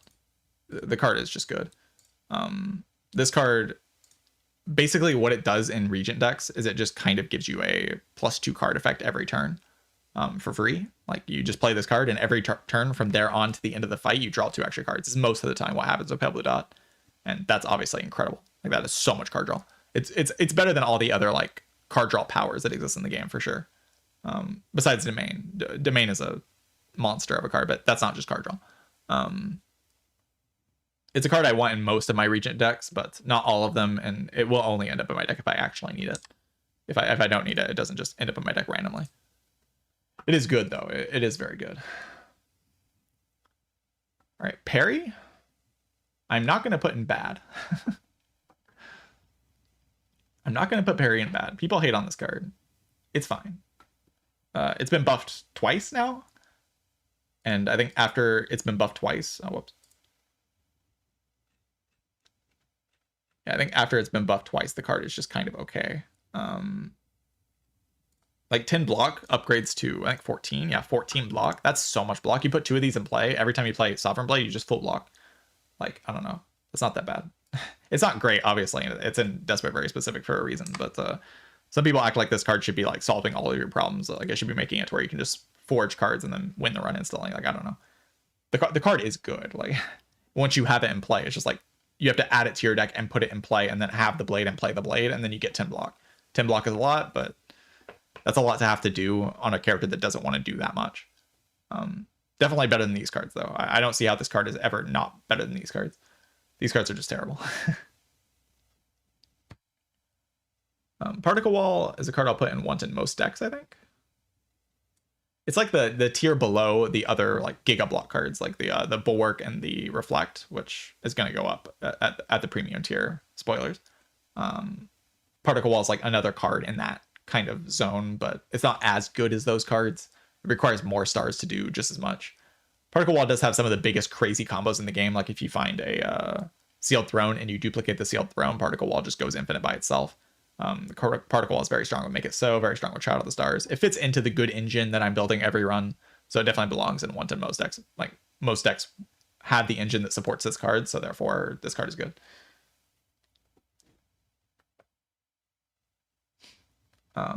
Patter, I think that'll go in Desperate Very Specific. I'll put it next to Manifest Authority. It is good. Like Patter at this point right now. Also, I don't think I showed Particle Wall on here, but that's fine. It's Particle Wall. Patter at this point is just a leap with upside. Like if you've played Defect, like Defect has a card in your common pool called Leap. And Leap says gain 9 block. And guess what? Regent has the card in the common pool that says gain 9 block, also gain 2 vigor. It's just a better Leap. Like it's weird that this card exists, to be honest. It doesn't upgrade, I guess, as well as Leap does, but the vigor is obviously way better than what Leap is doing. I've added this card to my deck a couple times. It feels fine. It's just like a neutrally decent card. It's not a card that fits into the engine that I'm building on the character, but I don't know. It's fine. If you're in Act 1 and you need a block card, like it's a solid block card. It's about the same like kind of thing as I Am Invincible. Like it's a block card with like random upside. It's fine. Similar to Manifest Authority, block card with random upside. Like these cards are just okay. Like if you need a block card, they're there for you if you need that. All right, Photon Cut, I think I'll put in only if needed. I think I'll put it maybe like around here. Yeah, around Kingly Punch probably. It's probably about the same to me. Like if I see this card on floor 1, if I had the upgrade for it, my biggest problem with Photon Cut is that it's a card that's extremely desperate for the upgrade. Like it wants it so badly that I feel forced to upgrade it, which is really annoying because I'd rather upgrade other things most of the time. And if I just skip this card, then I can upgrade that other thing, and then I have like sort of a better deck out of that situation. Because I lose this card out of my deck and then I gain another upgraded card. But if you can get this card in your deck and it's upgraded, like say you have Silver Crucible, this card just comes upgraded. Incredible. Like you just add it to your deck. It's great. But the desperation for the upgrade is a little bit off-putting for me for sure. So I'm not the most excited for Photon Cut. It's just kind of a decent damage comment, I guess. Not bad. If you don't know what it does the kind of glimmer effect where it draws 1 and puts 1 on top, but upgraded it draws 2. That's a huge upgrade. Like this upgrade's massive because it's actually card advantage at this point. So the utility of it becomes a lot better. And it's also not even a bad damage upgrade. Like it's 3 damage upgrade, which is like pretty normal for a damage common. So the upgrade's just insane. Much better with the upgrade. Next up is Pillars of Creation, which I'll go ahead and show. Whenever you create a card, gain 3 block. I do think this thing's actually fine. Like some people underrate this thing a little bit. Like it can actually block pretty decently if you have like Charge in your deck and Begone and stuff like that. Like the numbers on it aren't bad enough for it to be truly terrible. But I would say it's still definitely a desperate, very specific kind of pick. You have to. It's more of a specific than a desperate pick. Like if your deck does the thing that it does, the card is just strong. But or does the thing that activates it, it's just a strong card. But you have to be in that situation where that the cards are actually being created. If that is happening, the card's good. But a lot of the time, that's just not happening. So yeah. All right, Prophesize. Sorry, Papa. I apologize, Papa. I have had one run when alignment wasn't nerfed where this card was okay. I think pre-alignment nerf, this thing was actually here. Post-alignment nerf, this thing got even worse. And now it's basically just a Void Form card. And if I have Void Form in play, I'm not really worried about much with Void Form in play. That card's broken, so. Yeah. Yeah, if your energy solved on Regent, you often don't need this. If it is solved, I guess you can take it. I guess that means it is kind of very specific. I'll put it bottom of this, though. It is truly a bad card. 2 energy is just too much to spend on that level of card draw. Like, it's a ton of card draw, but this just often means I draw 6 cards and then my turn ends. Which is bad. I think another card that'll go into this tier of Desperate Very Specific is Quasar. Quasar with an upgrade is kind of strong, but without the upgrade, then it once upgraded so badly, and I'm not going to spend an upgrade on this thing ever. So you have to be in a kind of a specific situation where you just need some random output, and that situation can happen. It can save you if you're in a bad spot sometimes, but definitely not a card I want in my like typical Regent deck, right? Choose one of 3 random colorless cards. If it's upgraded, it gives you upgraded colorless cards, which are very strong in this game. So definitely don't sleep on this card, but also don't pick it. Don't entirely sleep on it. Don't pick it, though. Like, in general, strong Regent runs, I would not take that card. I think Radiate I'm actually going to put up here. I think Radiate I've been pretty impressed by overall. I'm going to put it, like, right by Black Hole. It's a card that actually has a lot of random ways to... Like, Radiate is one of the better ways to solve certain problems if you end up in a situation where you have to solve those problems. Like, say the new Doormaker is exhausting all of your deck and your damage isn't fast enough. You can like create some kind of Radiate combo to like burst the Doormaker down with like a flex pot. Like say some Act 3 Elite is doing too much damage to you too quickly. Then you can sort of burst it down with this Radiate. And then Radiate in early game also just kind of feels solid. So like there's not really a lot of spots where Radiate feels bad. But it's not a card you're going to add to your deck if you already have the engine that wins the game, which are these cards. So it definitely doesn't belong higher than this, but I've been pretty impressed with that. I think I'll put it there. All right, Refined Blade, definitely Desperate Very Specific. Again, cards in this tier aren't bad. I would say Refined Blade's kind of like a Furnace, where like you're going to add it to your deck specifically to deal with bosses. And it's still Radiate on the thing, but I think most people know what it does. It's just damage for each star gain this turn. And Refined Blade is forged 9 next turn gain energy. This card got buffed, and this card's numbers now kind of mean that it does what it's actually advertising to do. It creates a sword that's big enough to solve your problems if you need a sword that's big enough to solve your problems. So similar to Furnace, where it'll get in your deck if you need that kind of effect. I think it's probably better than Furnace. Again, the ranking for these cards is kind of hard to do, but definitely belongs in Desperate Very Specific. But don't sleep on this. If you have a problem that needs solved, and the sword solves that problem, this card is kind of nice for solving that problem for you. Not a core card or anything, not a strong card like these, but it is good. Enough. Good enough. Right, Reflect. I think this is probably the second strongest card on the character, like next to Comet. I would still say I think Comet's stronger, but Reflect I think I would give to the number 2 spot. Absolutely insane numbers on this thing. Maybe the most overstated besides Comet. Like these cards, Comet and Reflect, are so ridiculously overstated.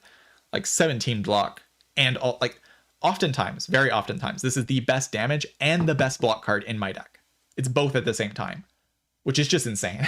Like how can a card be the best block and the best damage you have, like in a lot of runs on Regent? Like if there is a card that is stronger than Comet, this is the card for sure. I could definitely see it being stronger than Comet. It is the premium absolute. I want this card in my deck every run that I can possibly get it. The first copy always gets in over basically everything else, or literally everything else. I don't think there's a single card I would ever take over Reflect besides maybe Comet, or Big Bang or something. I don't know.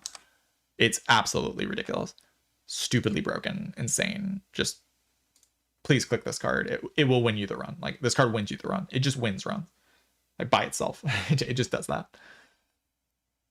All right, Resonance. I think I'm going to put next to Monarch's Gaze. Another pretty bad card. If you don't know what it does, it gives you gain 2 strength. All enemies lose 1 strength. I think you could change this where the upgrade gives 2 and then enemies lose 2, and then it would be like kind of okay. Like it would actually have some utility, but the lose 1 it just isn't a big enough number, and then the gain 2 isn't a big enough number, so it's just kind of bad. Yeah, same cost as Reflect, by the way. Worth noting that these cards cost the same amount. And this is on the opposite side of the spectrum. It's just not worth the stars when you can spend those stars on cards like Reflect instead. The effect just isn't powerful enough. Very weak. card, obviously. All right, Royal Gamble is a card that I think a lot of people put like up here. I think for me though, this card is like kind of just good Stargen, but not like the premium good Stargen like Glow and, you know, Venerate. It's a card that if you can play it, it's very strong and it kind of smooths out all of your Stargen from here to the end of the fight. But you have to be able to play the card and you can't just add it like without thinking. Like it contributes to the engine, and I want it in a lot of decks, but I don't want it in most decks, like every deck, you know.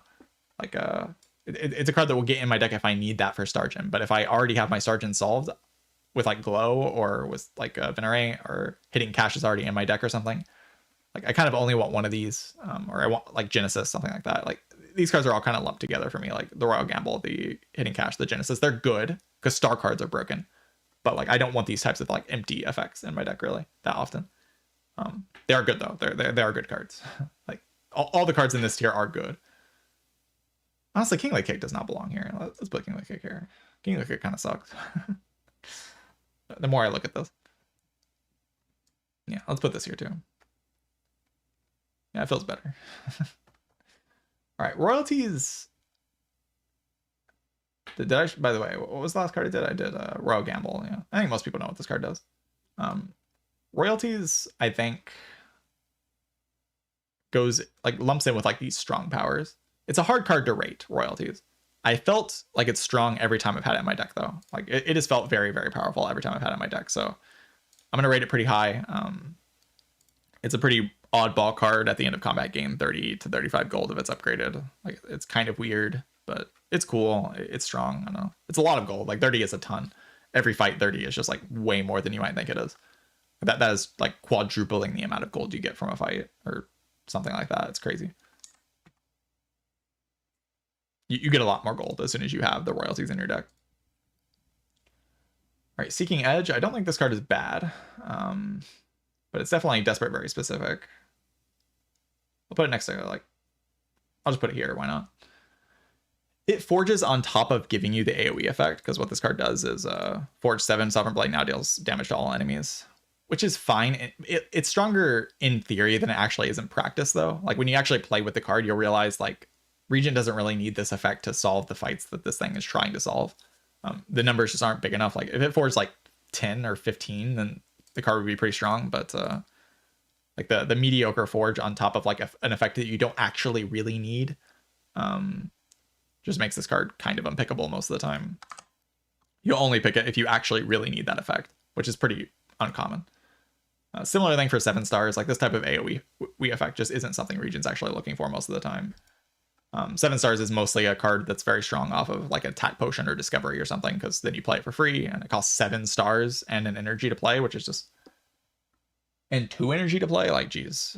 Like, wow. Like, what a ridiculous amount to spend on a card. Like, it's so expensive. And the effect is strong, yeah, but like I can just do better things with this amount. This amount of resources, I can just contribute to playing cards that are better than this.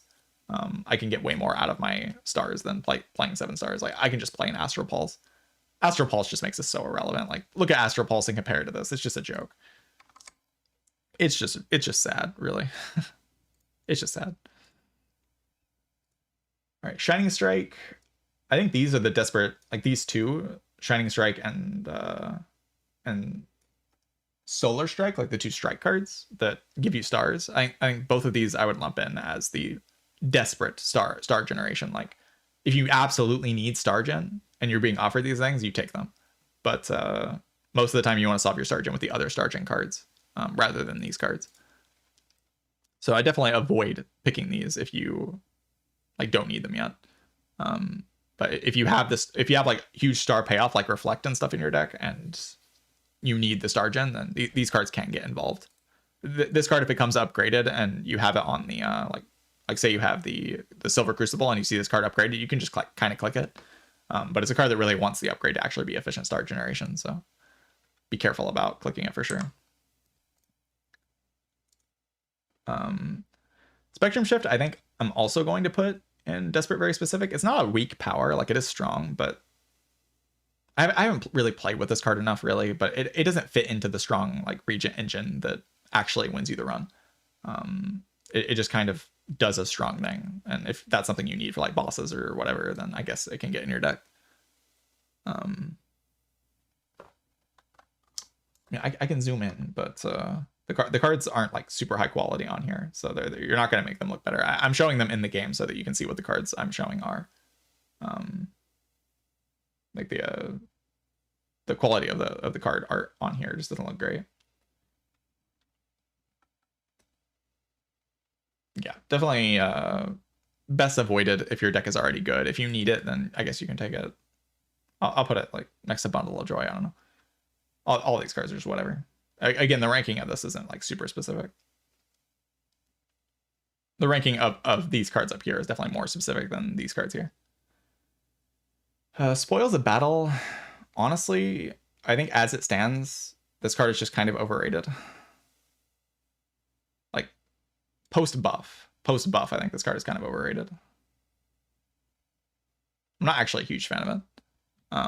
Definitely put it in Desperate Very Specific. Like, it's just kind of a specific kind of situation where the card draw is good. Because the forge number on this thing now is just so small that you're only ever taking this thing if one energy draw 2 is actually good. And that's not very common, really, on Regent, where one energy draw 2 is very strong. So I'm not too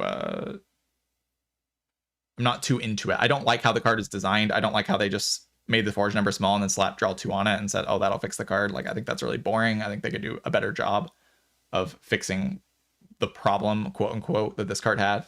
I don't even think it really had a problem. I think it could have just stayed what it was. It was fine.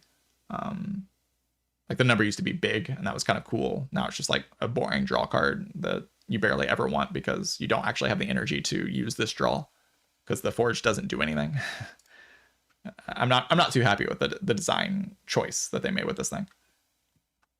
Pretty disappointed with it overall, and I still don't even think it's a good card. Like, it's not a card that really gets in my deck ever. Another card that doesn't really get in my deck ever is Stardust. If I need a multi-hit, I guess I'll take it. I don't know. It's bad. Summon Forth, also just like a bad forge card. If I need to pull the blade, I'll just reshuffle into the blade. Yeah, not very good. Like, I could show these two cards real quick, I suppose. They're not good cards, though. Like Stardust. 5 damage to a random enemy X times. X is the amount of stars you have. Like, just irrelevant. This thing pulling a sword back from everywhere is kind of okay, but in the Regent decks I'm building, this just isn't a problem I need to solve, so not very good. Supermassive. I've never taken this card, so I'm going to say it's terrible. It's a card that gets more damage the more cards you generate. I guess that could be useful sometimes if you have like Bundle of Joys and stuff. I don't know. Maybe it's Desperate Very Specific. I guess. I've never taken it though, so these cards are just bad, man. They're just bad cards. Sword Sage also just kind of bad. Even post buff, I'm not impressed with this thing. Like it can do a lot of damage, sure, I guess, but it kind of needs to be upgraded for you to actually be able to play it. Otherwise, it's just a better Conqueror is what this card is. Like, it's a permanent Conqueror, which is like kind of cool, I guess. But just not an effect that Regent needs all that often. Definitely much better than it was before. Before, I think I would put it in the bottom tier, but now I will put it in this tier. I think it's still like fine. I don't know. Terraforming is terrible. Sealed Throne is ridiculously broken.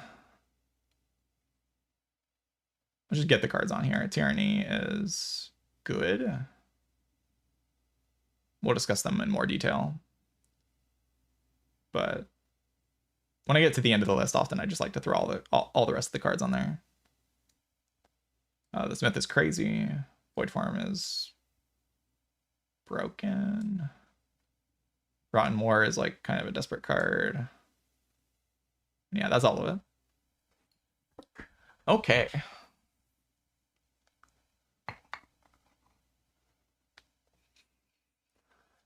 I think that's it. I think that's the list. Rank Venerate? Sure.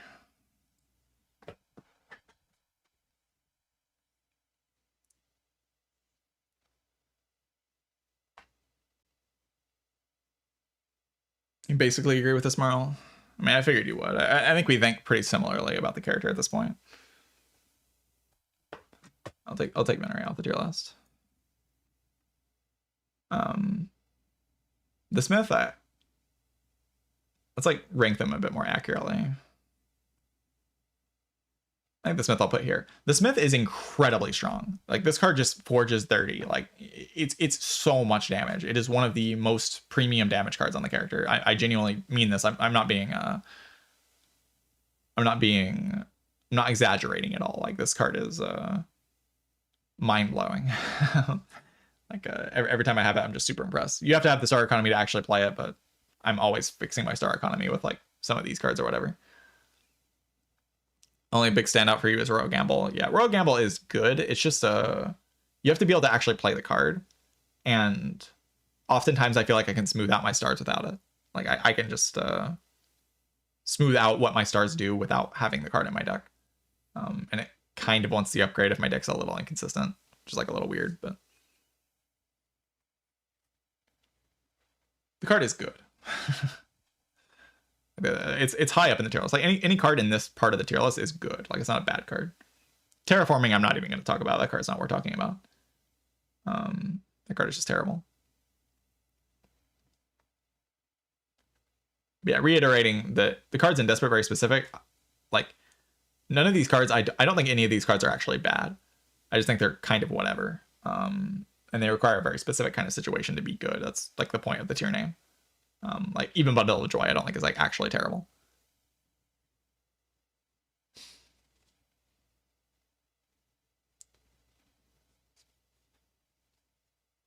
Yeah, Terraforming, like I guess the card exists to enhance Radiate. Is it really as bad as these cards? Maybe it's not as bad as these cards. These cards are actually just abysmal. These cards really just like have no place. Like they have no place to do anything. These cards like all can play in some kind of situation that I can imagine in my head. Most of the time it doesn't matter. Like the situation that I'm pretending like exists when I rank these cards here is just like I'm actually just using these cards to win, right? I'm not using these cards to win, really, but they can show up, I guess.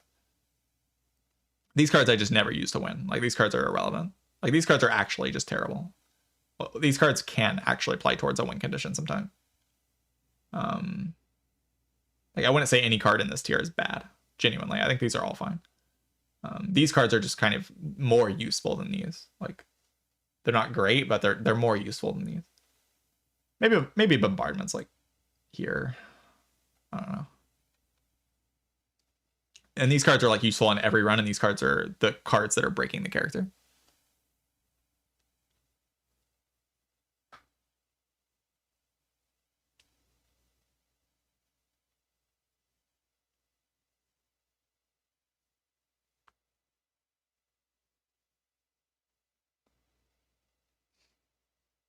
Yeah, I feel pretty good about this. Like I said at the beginning of the tier list, I feel very strong about my Regent right now. Like when I play Regent, I just feel like I know what I'm doing. On other characters, I have like more uncertainty, but when I play Regent, I'm like, yeah, I know what I'm doing.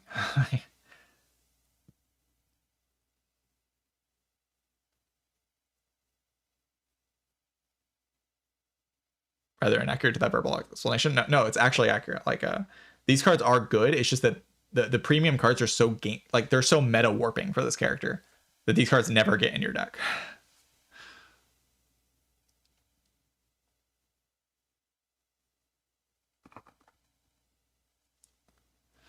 Shining Strike, I don't know. I'm not. I don't think I'm as desperate for Star Gen as you are, Merle. I'm just not actually that desperate for Star Gen. Like, I just feel like my Star Gen solves itself like very conveniently most runs. Like I don't need to add some garbage like that. I just like don't need to do that. I can play all my star cards like very comfortably without adding some garbage Shining Strike in most runs. Some runs I will add it, but like, I have to be in a situation where it's like very pressing. Genesis is kind of similar, but at least Genesis is a power and it just like smooths out everything. Yeah, I'm a little bit wary of clicking Star Gen before getting Star Payoff. Like if I don't have my Astral Pulse yet, then I don't really like want to get desperate for Star Gen unless it's Glow or like Convergence. Convergence is crazy. That's good Star Gen right there. Holy shit.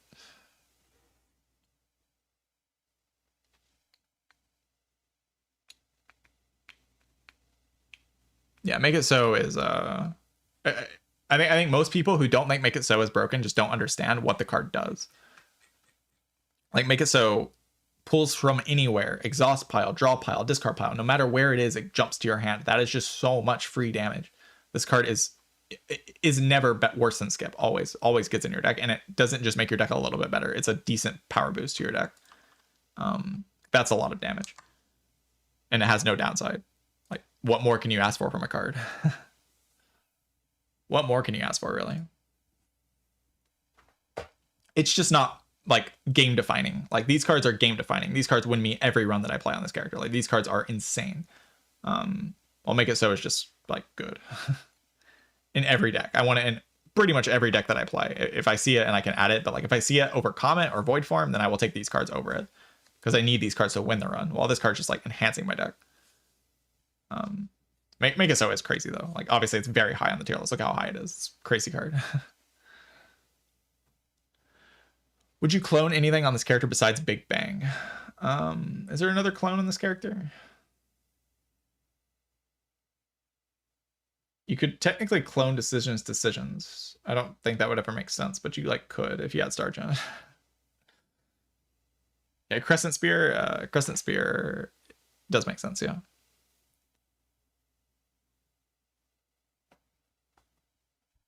But like, why is this in your deck in X1? Do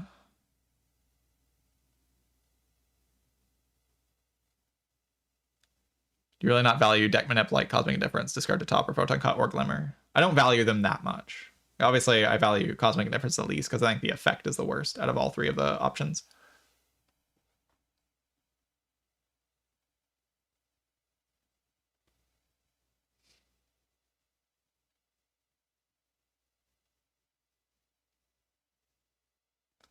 No, Make It So would not come back from old Doormaker because Doormaker put your card in the Shadow Realm and nothing comes back from the Shadow Realm.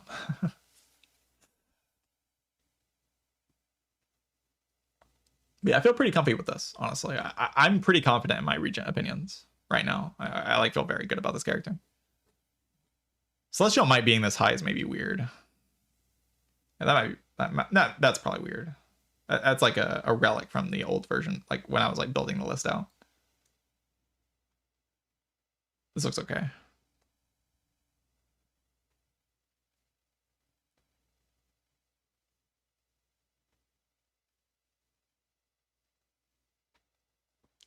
Are there any cards I might see myself loving more eventually? I could definitely see my opinion going up on like Sword Sage if I try it out more. I haven't played with it that much since the patch.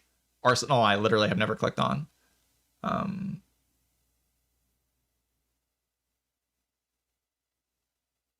Since the patch.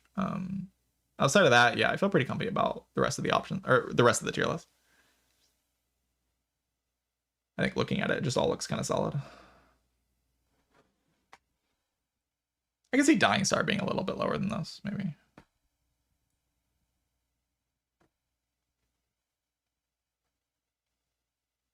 I don't know. It's all fine. All of these cards are good.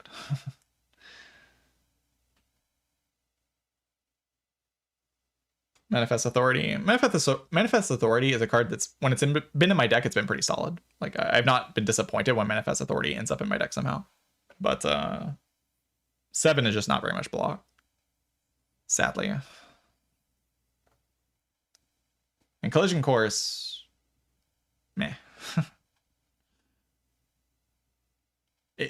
Collision Course just has to show up in a very specific moment. Like, it has to be like floor 1, 2, 3 against nothing better, which is not very common.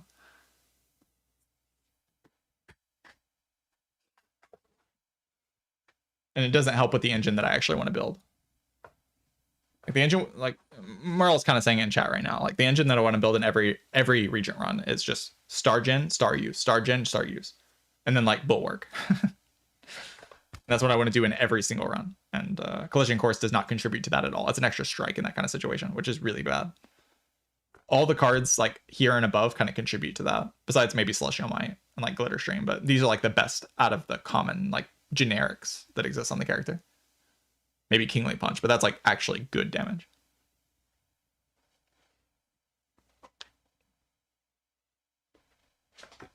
Yeah, I feel pretty good about this. I think this is the final version of the tier list, unless there's any objections in chat. I'll read chat messages now.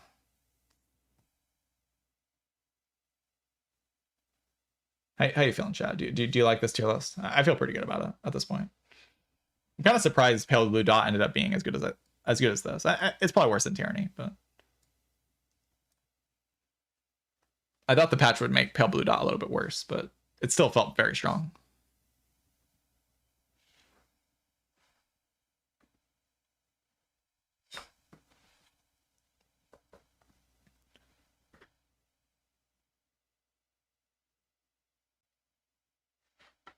I'm gonna get a bit more specific by getting loose ordering.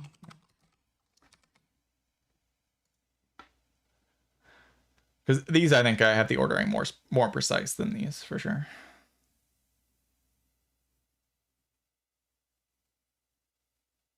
All right. That's gonna be it for this video, YouTube. I think that's a good stopping point. Hopefully the tier list is useful. If there's any questions, just ask them in the comments and I'll answer. GG's chat. GG's. We did it. Who was posting to Reddit? If someone in chat wants to post this to Reddit, I can like send you the link to the tier list or the image or something. I don't post on Reddit, so it had to be somebody else doing it. But yeah, GG's. Thanks for watching, YouTube. Goodbye.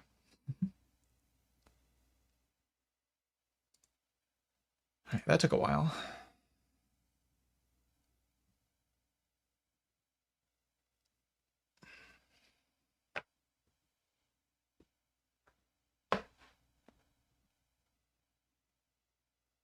Gamma Blast and Royal Gamble. I mean, those are pretty high cards. Like, I like them. They're good.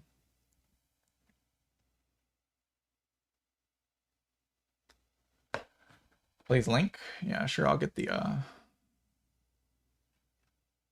one moment.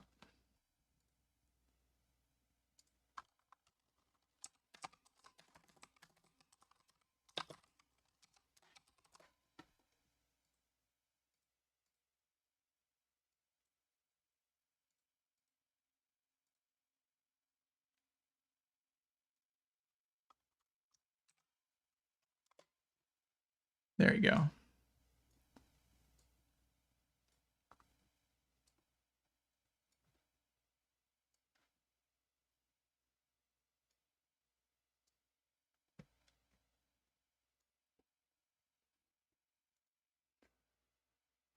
Let's see, turn the music back on.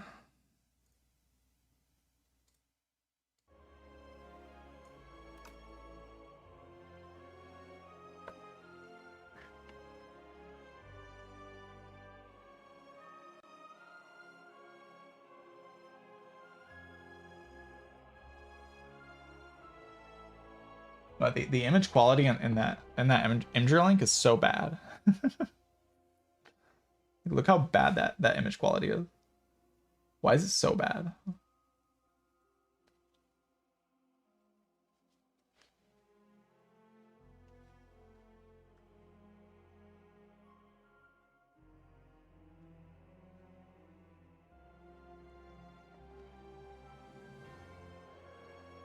Yeah, to the actual tier list.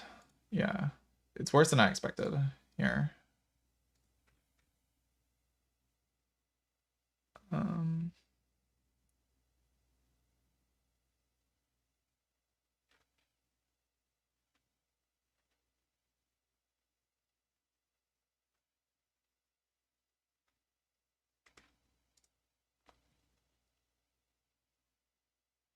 Yeah, I don't have an account on Tier Maker. So I don't know if they let you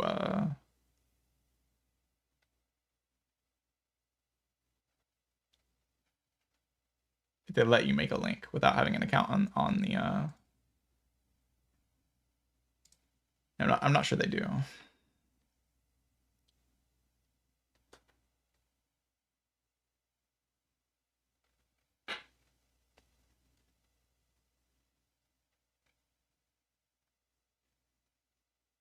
Yeah, I don't think they do.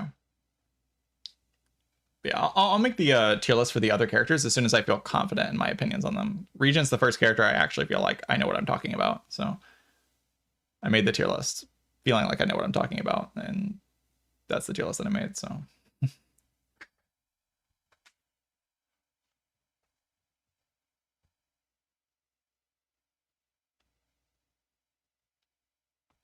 hopefully you all enjoyed. I know some people don't like the tier list, but I don't make them very often. So which character I feel least confident in? My opinions? Probably the Defect right now. I feel like I have the most exploration to do on the Defect right now. I feel okay about it, but I feel like I'm not like 100% correct on a lot of things.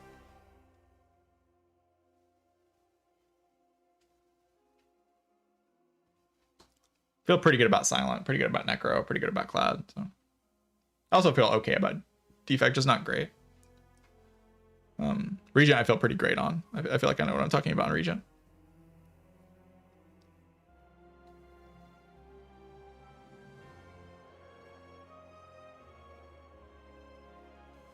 But anyway, I'm gonna take a break before we play.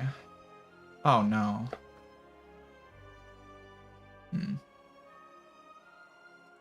I didn't start recording this whole time, so I'm gonna have to grab that from a VOD, which isn't gonna look as good, but is what it is. That's what I did for the other TLS, but I should be off-stream recording. Or it won't look as good as it should. Because it goes through like a double compression if you don't off-stream record. I can grab the VOD off of YouTube, but it won't look as good. I'm not used to clicking that button on OBS yet.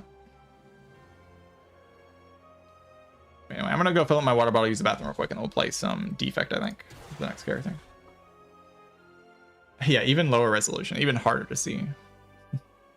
I still sound okay, though. And what I'm saying is the most important stuff, I guess. Alright, BRB.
I'm back. What do you Pomander on Regent? I upgrade Falling Star, actually. I upgrade Falling Star on Regent.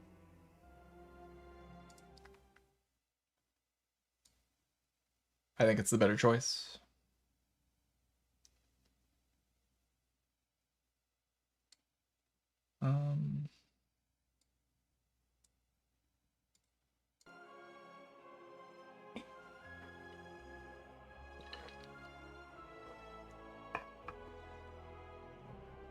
Like a Falling Star upgrade just helps you more in the early hallways than the Venerary. The Venerary upgrade doesn't really do anything in the first few floors of the fight or of the run. And the Falling Star upgrade never really falls off that hard, especially if you see the upgraded base card. Like this card will come upgraded if the Falling Stars are already upgraded, so that's like another extra bonus. I forget what it's called. Yeah, I would recommend upgrading Falling Star over Venerate. That would be my pick. I am on Defect, right? I'm not wrong about that. Yeah. Please play. Yeah, I'll get to playing the game soon. Here we are playing the game. We're playing the game. Tier list content is over.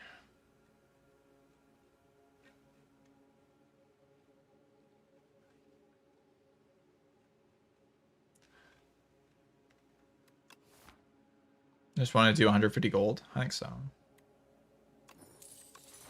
And I go here. Probably just win.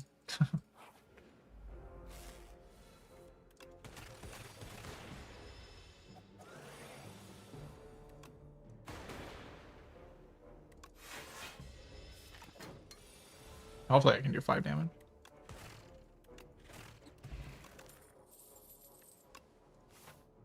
Cold Snap, absolutely incredible.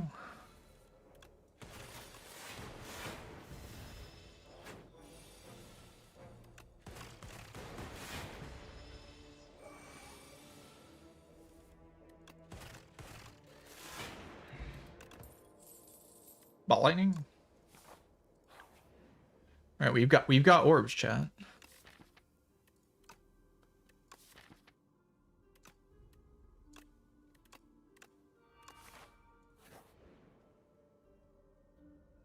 This gold's actually not terrible. I do have to go to 2 shops this act.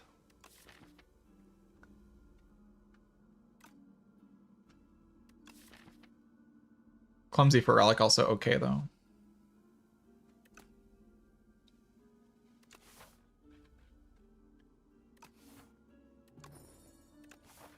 Sure. All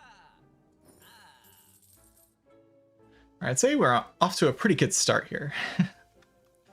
We got Focus, we got Frost, we got Orbs.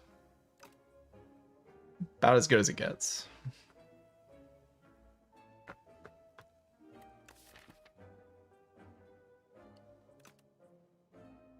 Let's see removing Strike here. Let's see buying a potion if I'm afraid of the guy.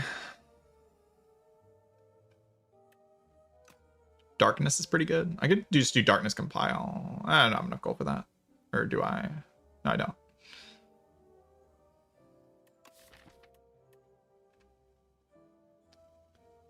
Yeah, is Ball Lightning really enough to deal with the problems in the fight? Maybe with a Compile Driver. Like Compile Driver Strength Pot, and then we're just kind of solid.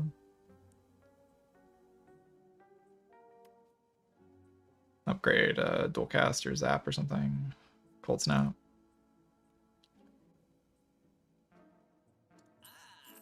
Let's just like buy Hologram. Upgrade Hologram. Sounds reasonable.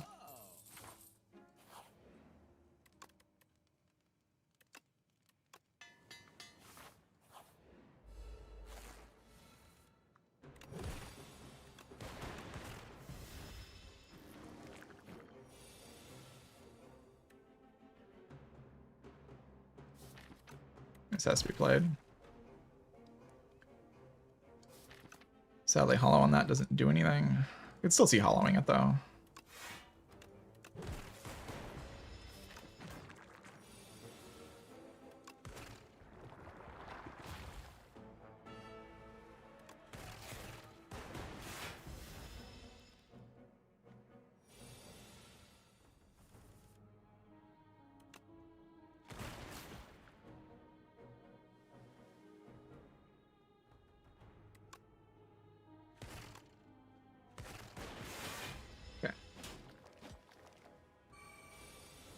Looks pretty good to me.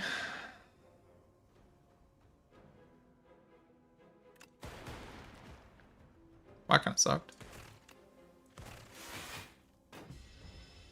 I took 0 damage if I don't lose both 50-50s there. Get a Regal Pillow though, so it should be fine. Get a Cold Snap, which is great, obviously. I think I can upgrade here and just rest at the next fire.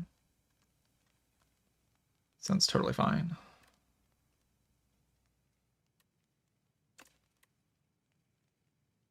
Yeah, but I can upgrade a different card, right?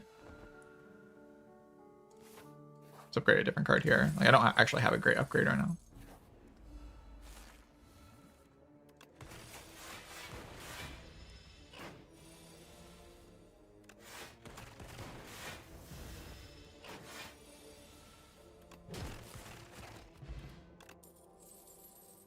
Another Ball Lightning. I don't really feel the need.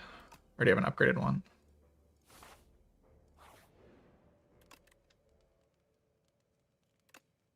So upgrade this.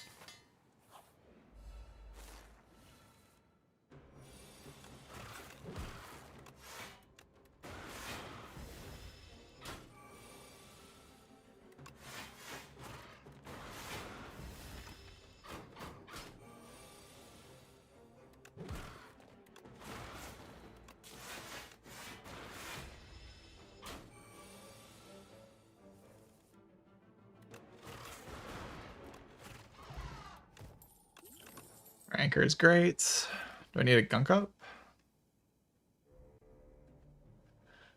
3 damage upgrade over dual cast. Mostly because I always play this card on site. I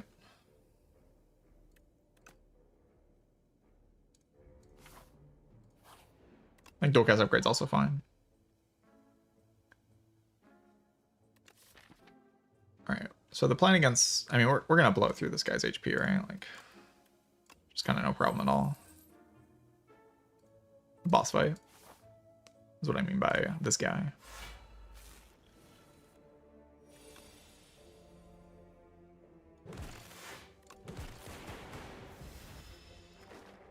Want this thing to die, it does the most damage next turn.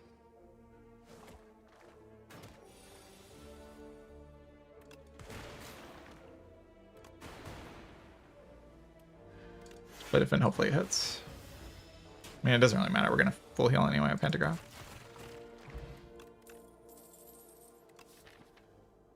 Boot sequence. I already have Anchor. Barrage seems good-ish. Yeah, I'll use Strength Pot in this way.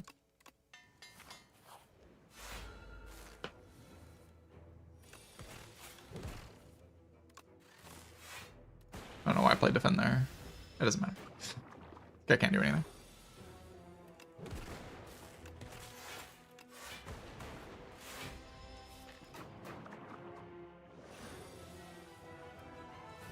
I'm gonna Hollow here. I'll like Cold Snap Plus.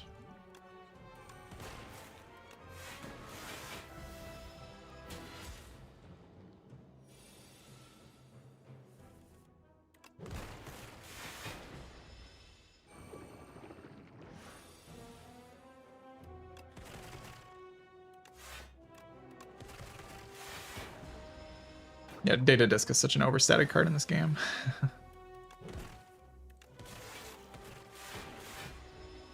Maybe it was worth playing a block card there, but I might get a kill this turn, maybe, if I get lucky. Right, very chill Act 1. I get an Echo Form. Echo Form is a card I like to add to my deck.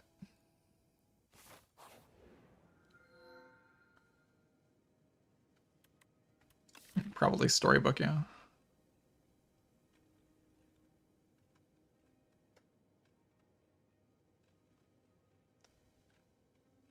We just sort of win. We just sort of win.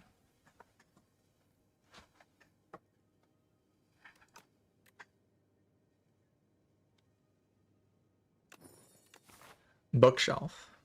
Hello, Bookshelf. I'm winning thanks to your stream yesterday, teaching me all I know on how to win Slay the Spire runs.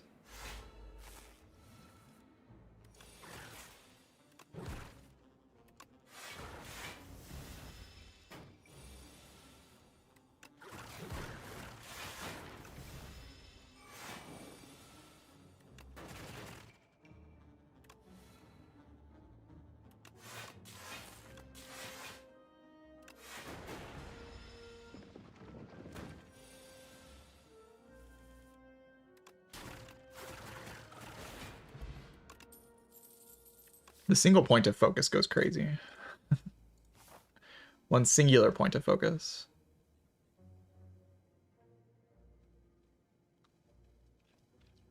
I was gonna go to that shop and just remove and get like a fully upgraded deck or something. Looks fine. Defend, ball lightning.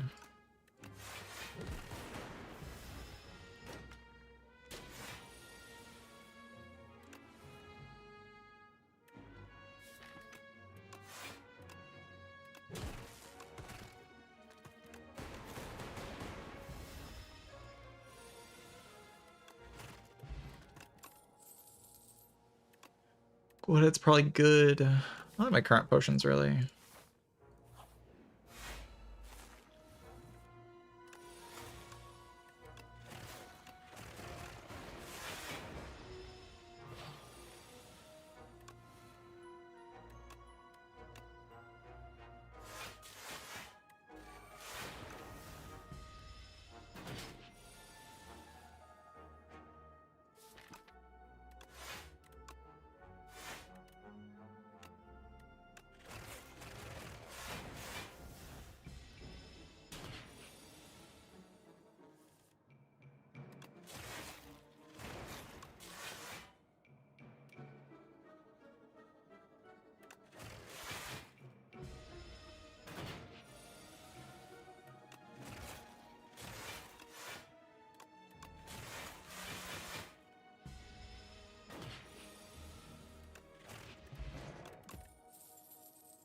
Turbo, subroutine.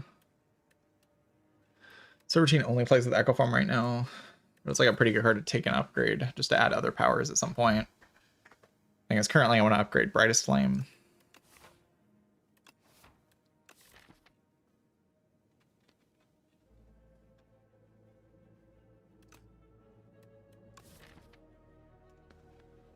Turbo's just kind of okay. I already have Brightest Flame though. Just gonna add a subroutine. Having decent success just adding subroutine.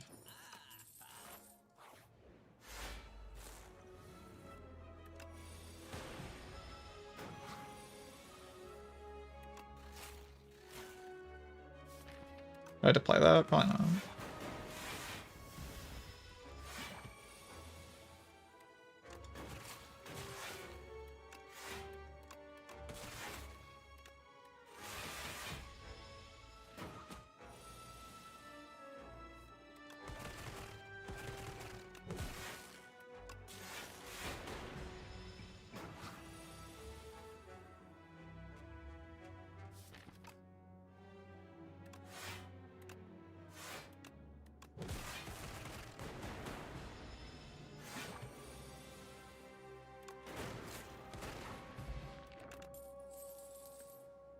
Stream stuttering?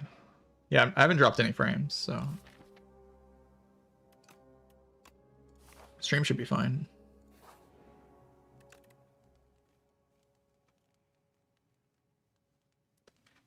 My AoE damage isn't the best. As long as I can play Echo Form, I should be okay. Yeah, can I play Echo Form though?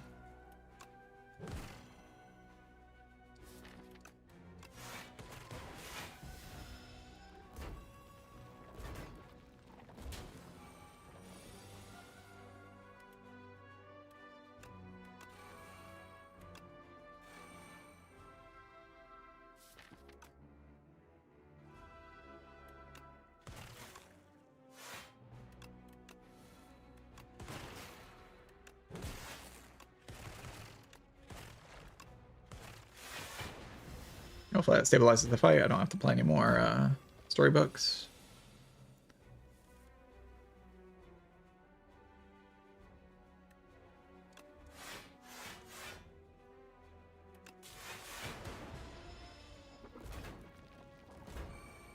Baylor Lord, holy. Thank you, Baylor, for the Giga Raid. Appreciate that.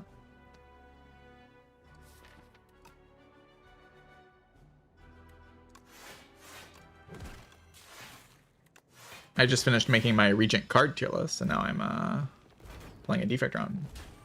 Hope you had a good stream.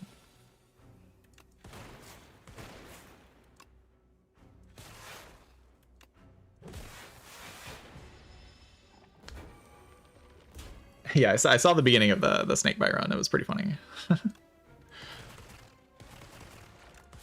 The greatest card in the whole game, snakebite.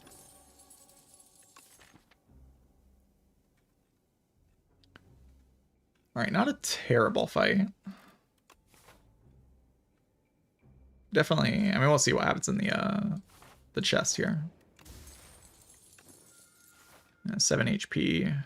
Kind of pushes me towards upgrading here. I'd like to upgrade subroutine or go for the eyes or cool-headed. Like, this deck with upgrades is just very strong.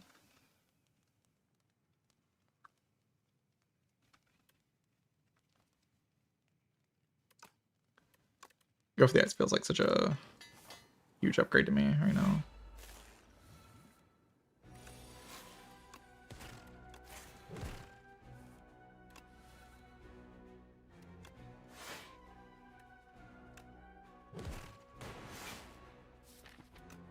Kind of want to play Barrage here. I'm not sure I should, though. I'm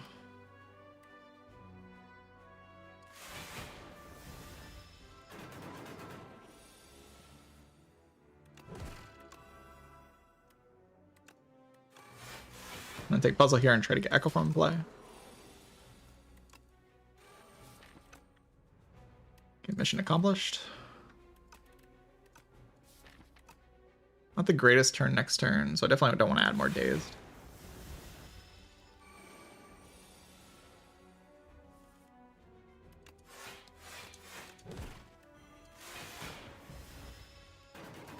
Why do I not like this patch? I just don't like a lot of the buffs and changes overall. Not like they made the game more interesting. I wonder if I had a Gigantification Potion that. Hope not. Can I kill it here?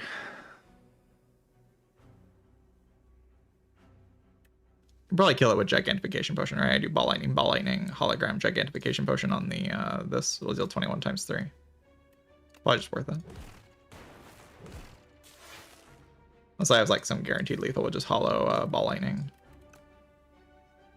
I deal 10 plus 12 plus 12, which isn't quite enough. I could play Brightest Flame, I guess, to save the potion. I think at this point I prefer the max HP.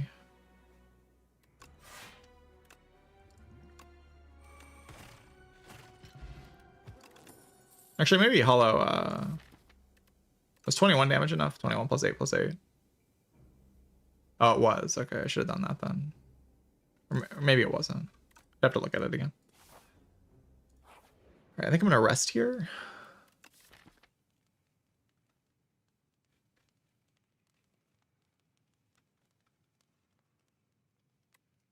Subroutine upgrade's also okay. I shouldn't have to rest at the final fire though, so I'm just gonna rest here. This will activate Puzzle.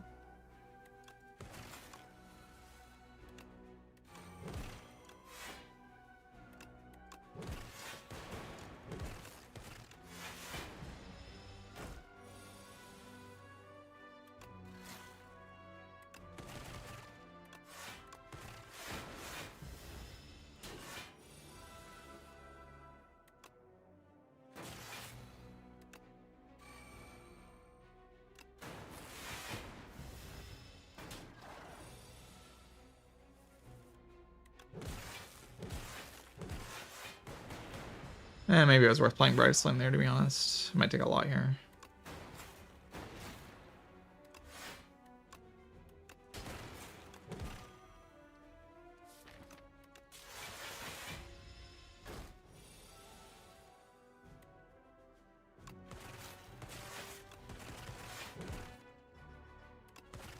Not so bad. Not weakened this turn, but it's probably fine.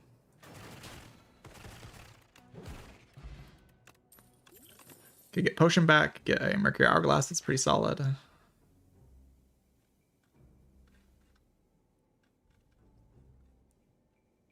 I don't think I played Brightest Flame in that fight, or if I did, it was only one time. Yeah, I did at the beginning of the fight for the puzzle, but... Not so bad. We are fighting the Insatiable here. But Echo Form is very good against the Insatiable.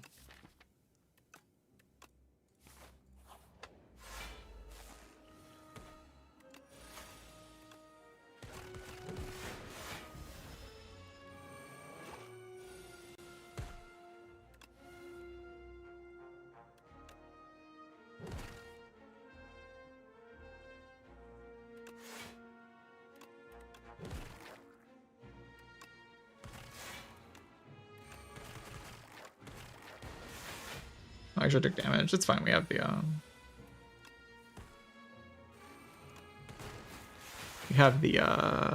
pantograph, so.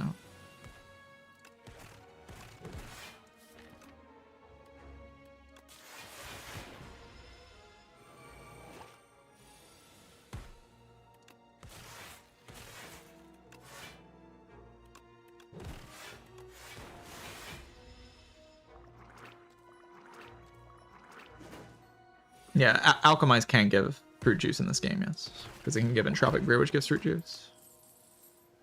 That is still in the game as far as I'm aware.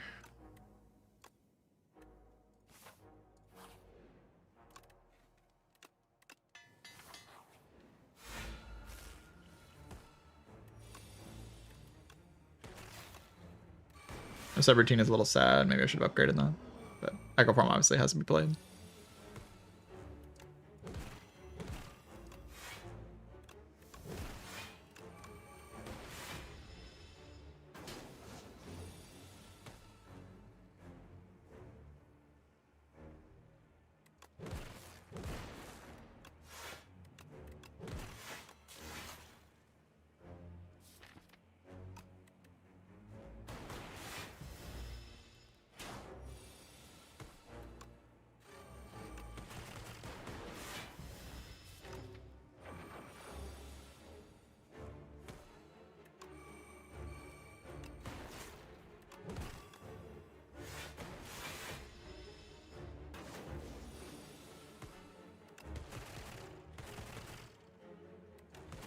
The question at this point is, do I have to play the guy, the Brightest Flame?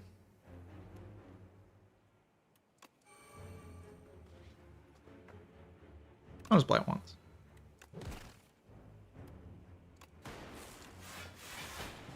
That defend didn't do anything. Could have exhausted my subroutine. But I didn't.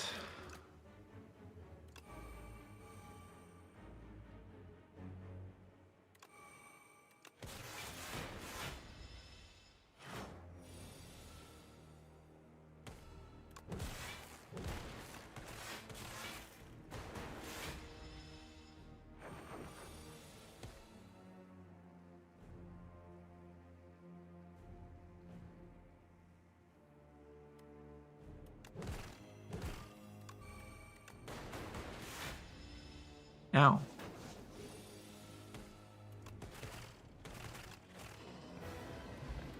Alright, GG boss fight. That was pretty easy. Creative AI subroutine is very solid, I've found. I've not been disappointed by Creative AI subroutine. Kinda sucks I didn't get my subroutine upgraded. I probably could have this act, but it's okay. We'll upgrade it at some point, probably.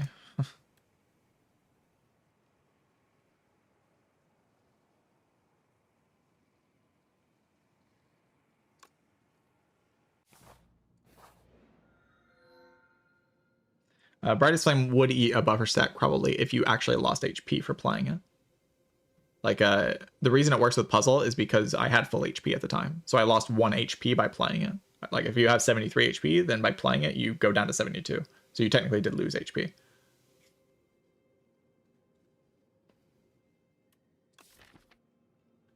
That's the difference. When you enter a shop, immediately obtain everything the merchant sells. Everything. Like all of it. Not a great double shot path in this act, though. It's like okay, but it's not good.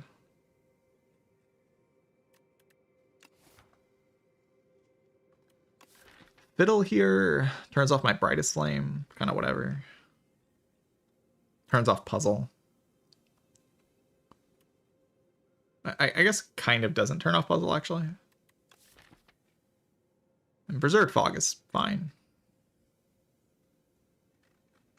I just get into my like subroutine creative AI combo a little bit more consistently. Yeah, it seems fine.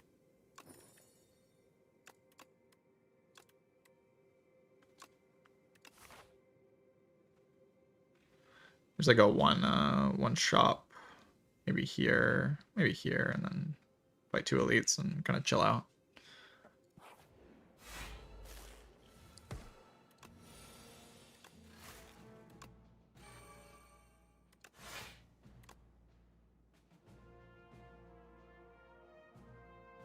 Oh, does this take damage?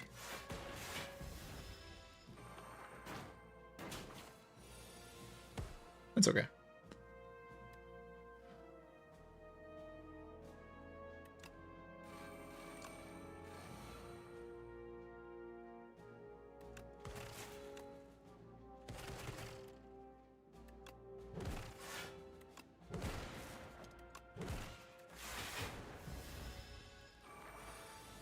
No, brightest flame can never kill you. Not anymore. There was a patch where it could, but not anymore. Right, Hailstorm's a very convenient way to deal damage.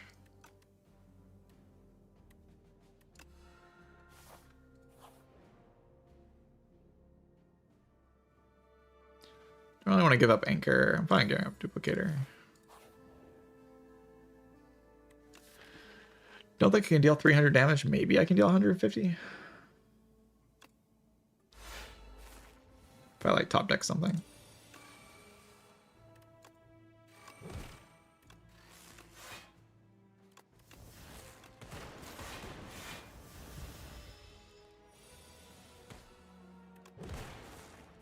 And no Echo Form. I have to play this probably. I don't really want to play them.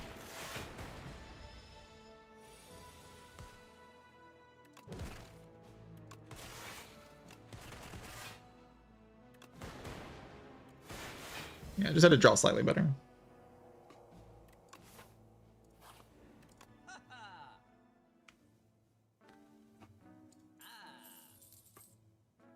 Orb slots are incredible. This relic's pretty good. Okay.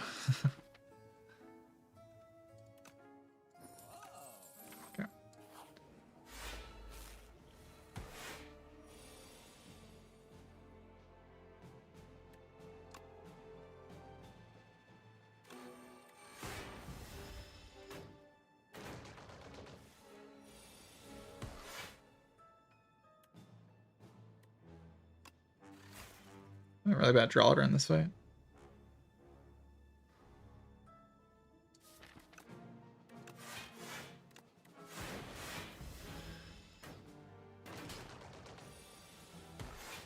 Not terrible draw order.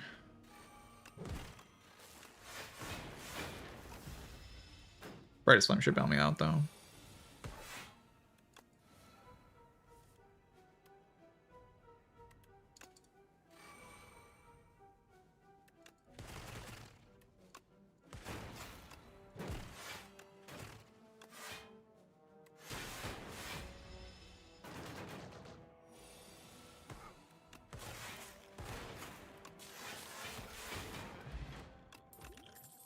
Fairy in a Bottle is absolutely amazing. I don't really feel the need for any of these cards.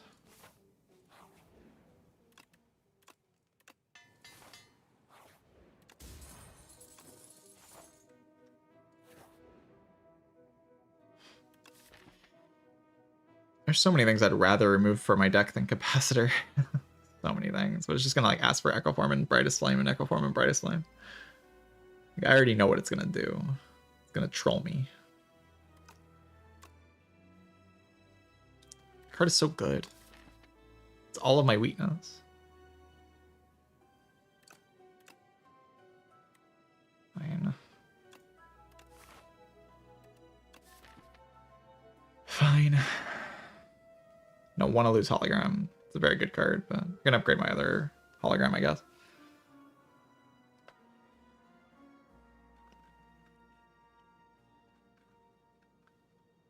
Do I fight another elite here? I mean, I should be fine. And this guy have like buffer.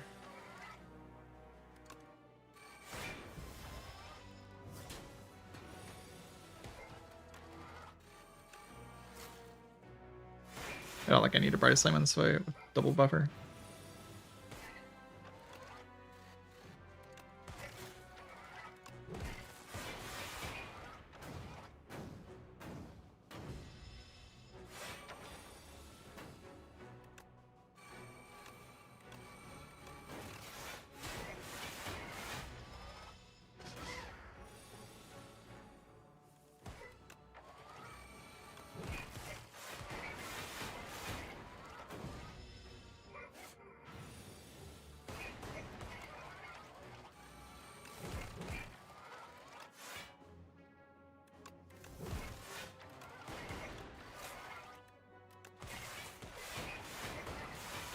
This guy just can't hit me with 3 buffers.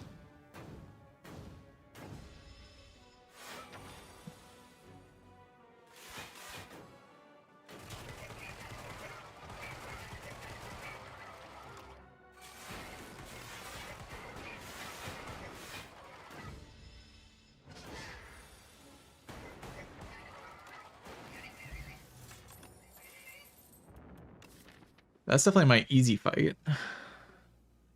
I just feel like my upgrades matter so much here that I don't want to skip out on them. But I could definitely see myself getting punished for that. I think a capacitor upgrade, the creative AI getting played is so important. We're just getting random stuff in play.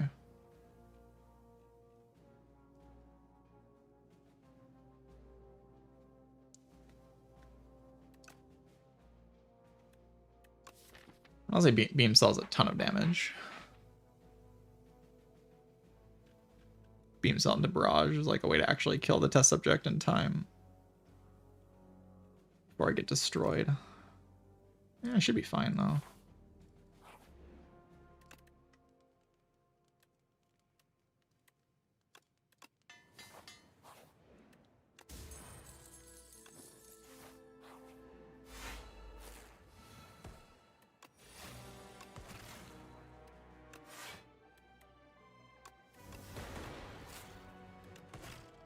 Oh, I can't play that. That's okay. Taking puzzles good anyway.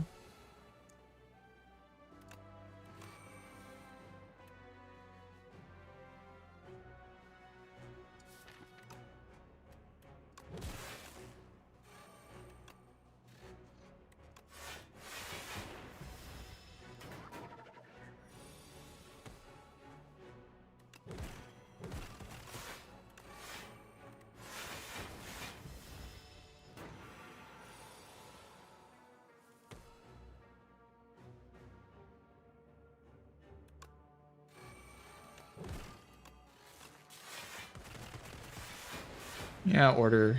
I know.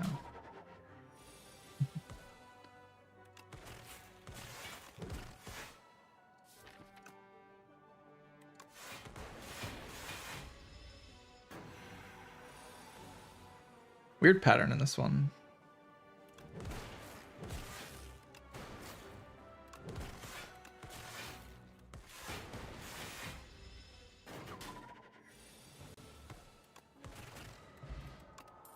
Kural's maybe better than that.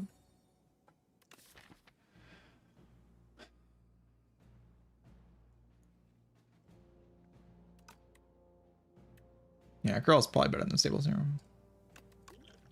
in this run. Alright, do I rest here? Just to have full HP in the final fights, or is there an upgrade here that I care about more?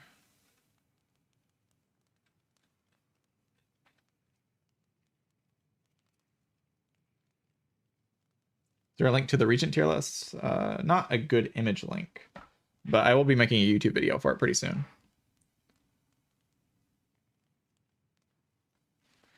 So watch out for that. Yeah, the imager link doesn't look great. If you can tell what the cards are, then you can tell what the cards are. It's very bad bad resolution.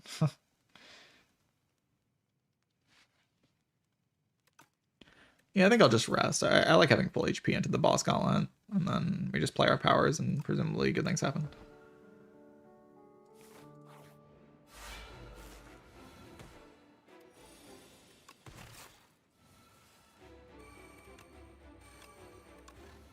I guess I could have doubled that. I don't know.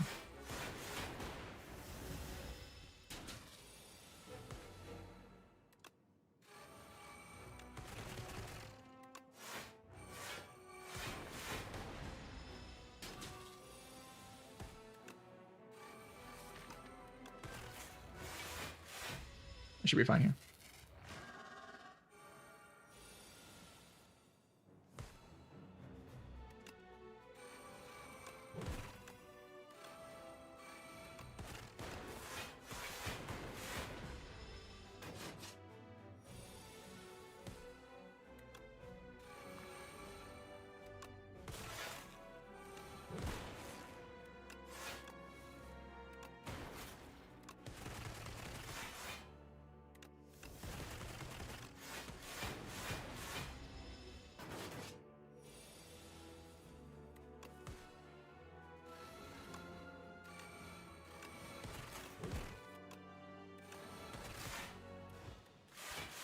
Alright, GG. There is another phase, but it doesn't really have any chance of doing anything.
Alright, GG. Full HP in this fight as well.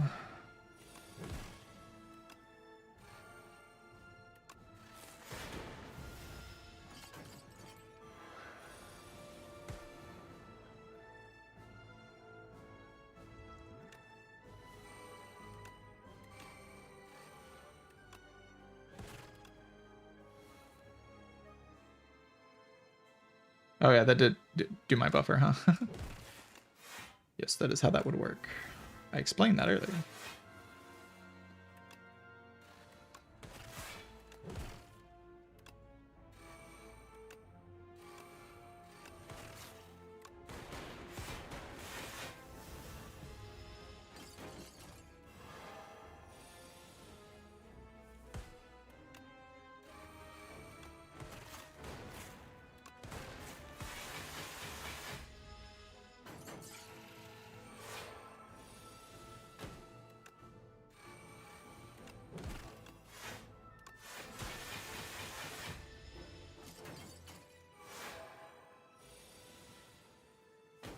I actually don't really want to play Consuming Shadow.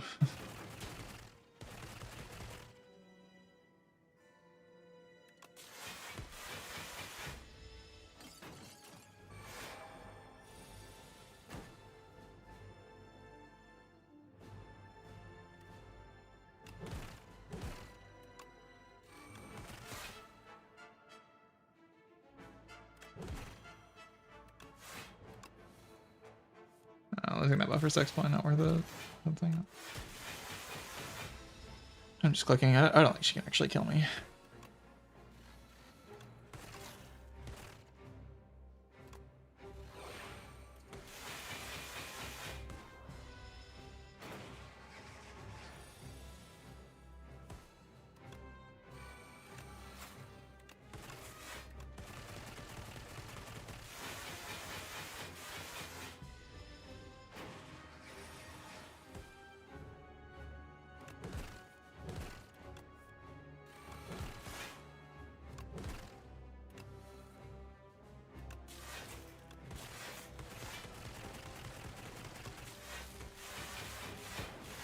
All right, GG.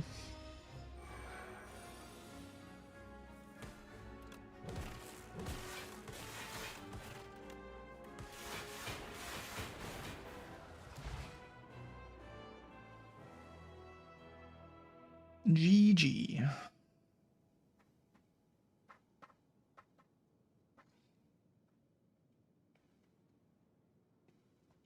That's another 10 streak.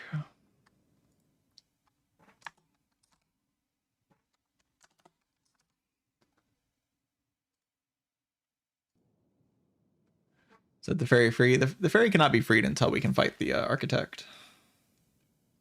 You have to actually escape the spire.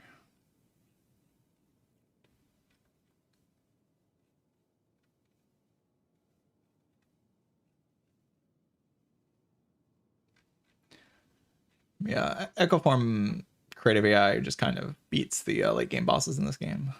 It's like a few Frost Orbs. Nothing too special in this run. Is very normal defect stuff.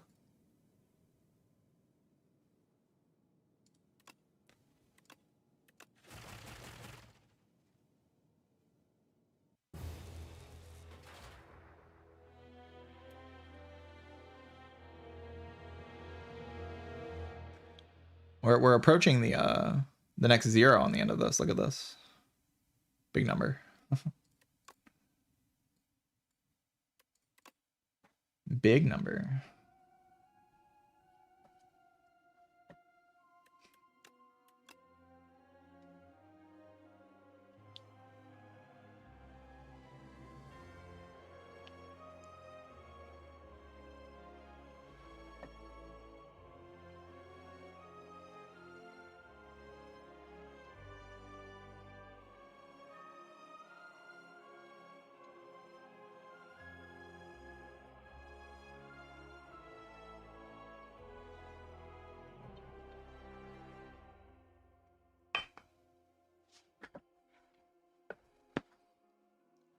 Two STS2 cards. And there's Yellstorm, Subroutine, and Brightest Flame, right?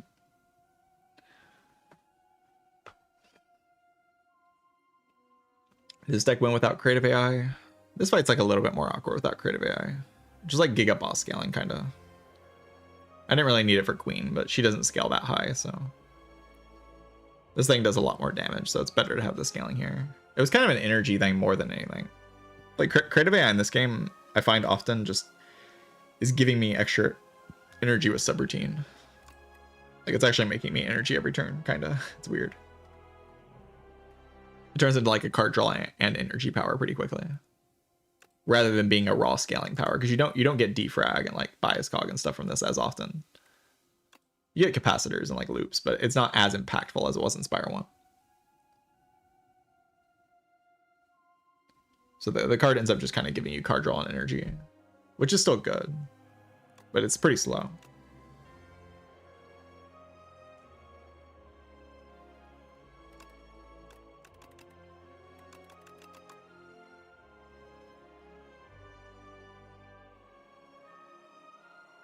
Yeah, I'm gonna have to make another YouTube series. Like my YouTube series right now is just like the last 10 streak I got. It was like world's first 10 streak, and now like I don't know. Has someone else gotten a 10 streak since I posted that? I'm not sure. Oh, I'm 7 subscribers away from 1,000 subs. Subscribe to my YouTube channel. I need to get to 1,000 subs before I'm allowed to make money on the platform. Please subscribe.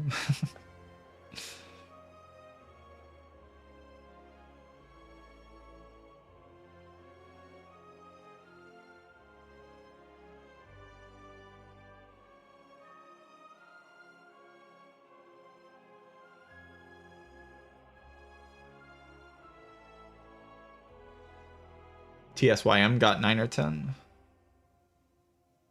3, are you referencing TSYM streak? Got a 9, or did they also get a 10?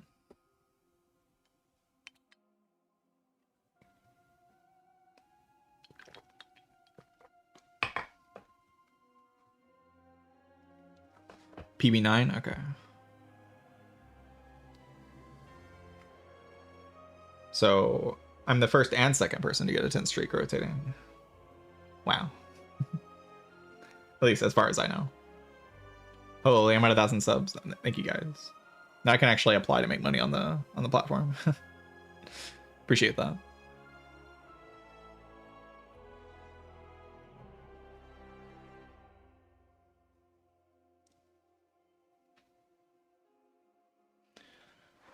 I don't think world records really exist right now because the game is changing every week.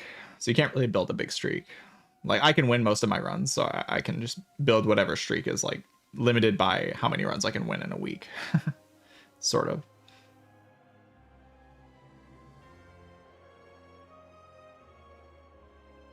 So I can probably do like 20 right now, but the game changes every week, so it's kind of hard to build something big.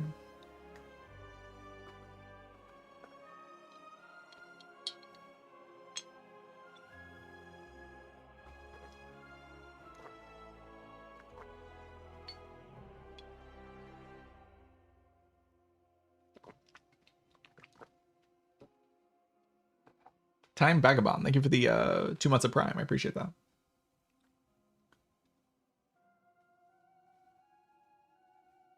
There's a few other subs before. I'm also 50 followers away from 4,000 followers. Holy, we're hitting so many milestones. 1,000 subs on YouTube, 4,000 followers on Twitch. Today's a good day.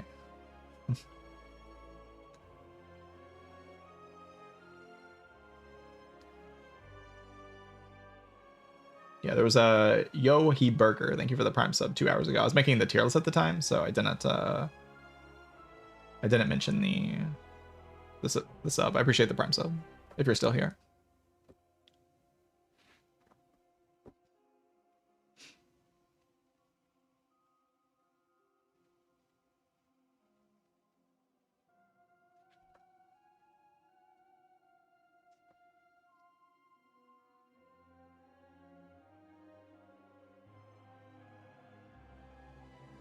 But yeah, in terms of milestones, I don't really have enough. Like tomorrow, there's very likely going to be a patch, so I don't really have a.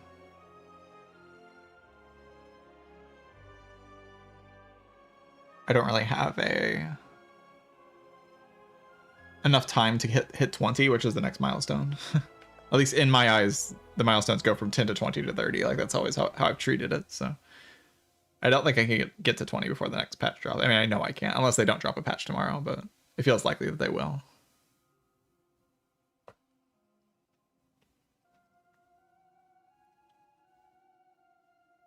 So 10's probably the limit of what I can do, but I can keep playing.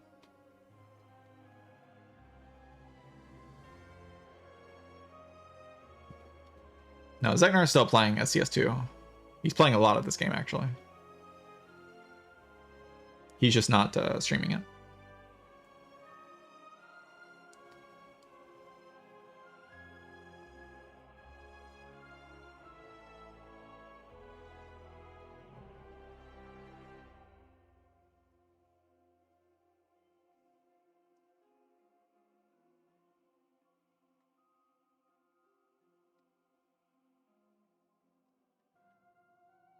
Next run is Ironclad.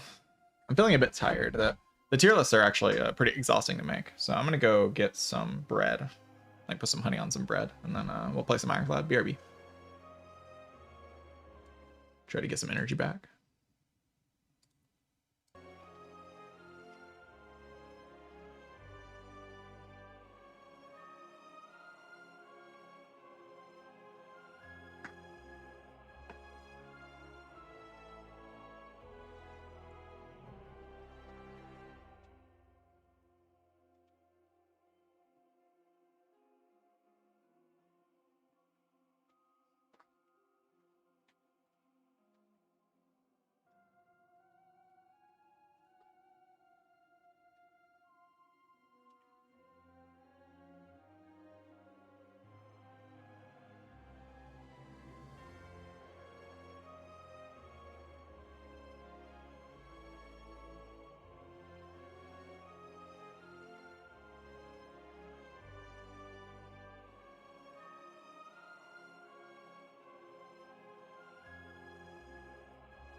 I am back. Unfortunately, I may have to end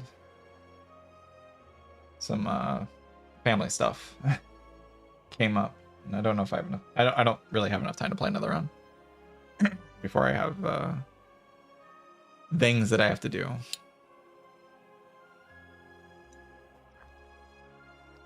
I've been having I've been actually kind of busy the past few days, like with family stuff, so it's good that I've been able to get streams in general.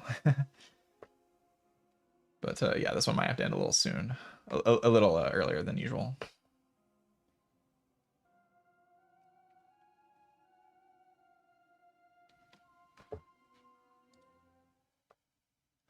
Yeah, GG's. I will post the final run from the streak, my first 10 streak, and I will also post that Regent tier list onto my YouTube. So subscribe to the YouTube if you haven't. If you want, if you missed the Regent tier list, I'll post that on there. And I think I know what I'm doing on Regent. Like, if I know a lot of people are pretty confused about what to do on Regent, I think I know what I'm doing. So if you are confused, check that out when it gets posted.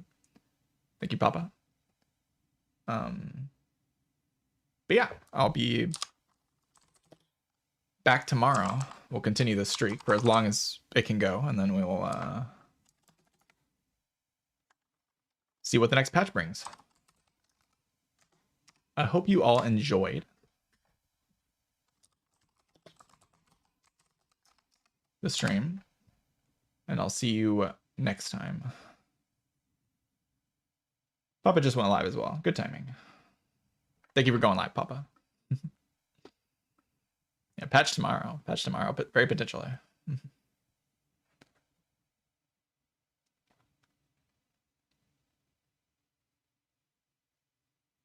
I did? Yeah, you did. You are live right now. Do you not mean to be live? Hold on. Yeah, you are live. All right. I will see you all later. Go say hi to Papa. Follow the stream, you know, all the stuff. All right, thanks for watching. GG's and goodbye.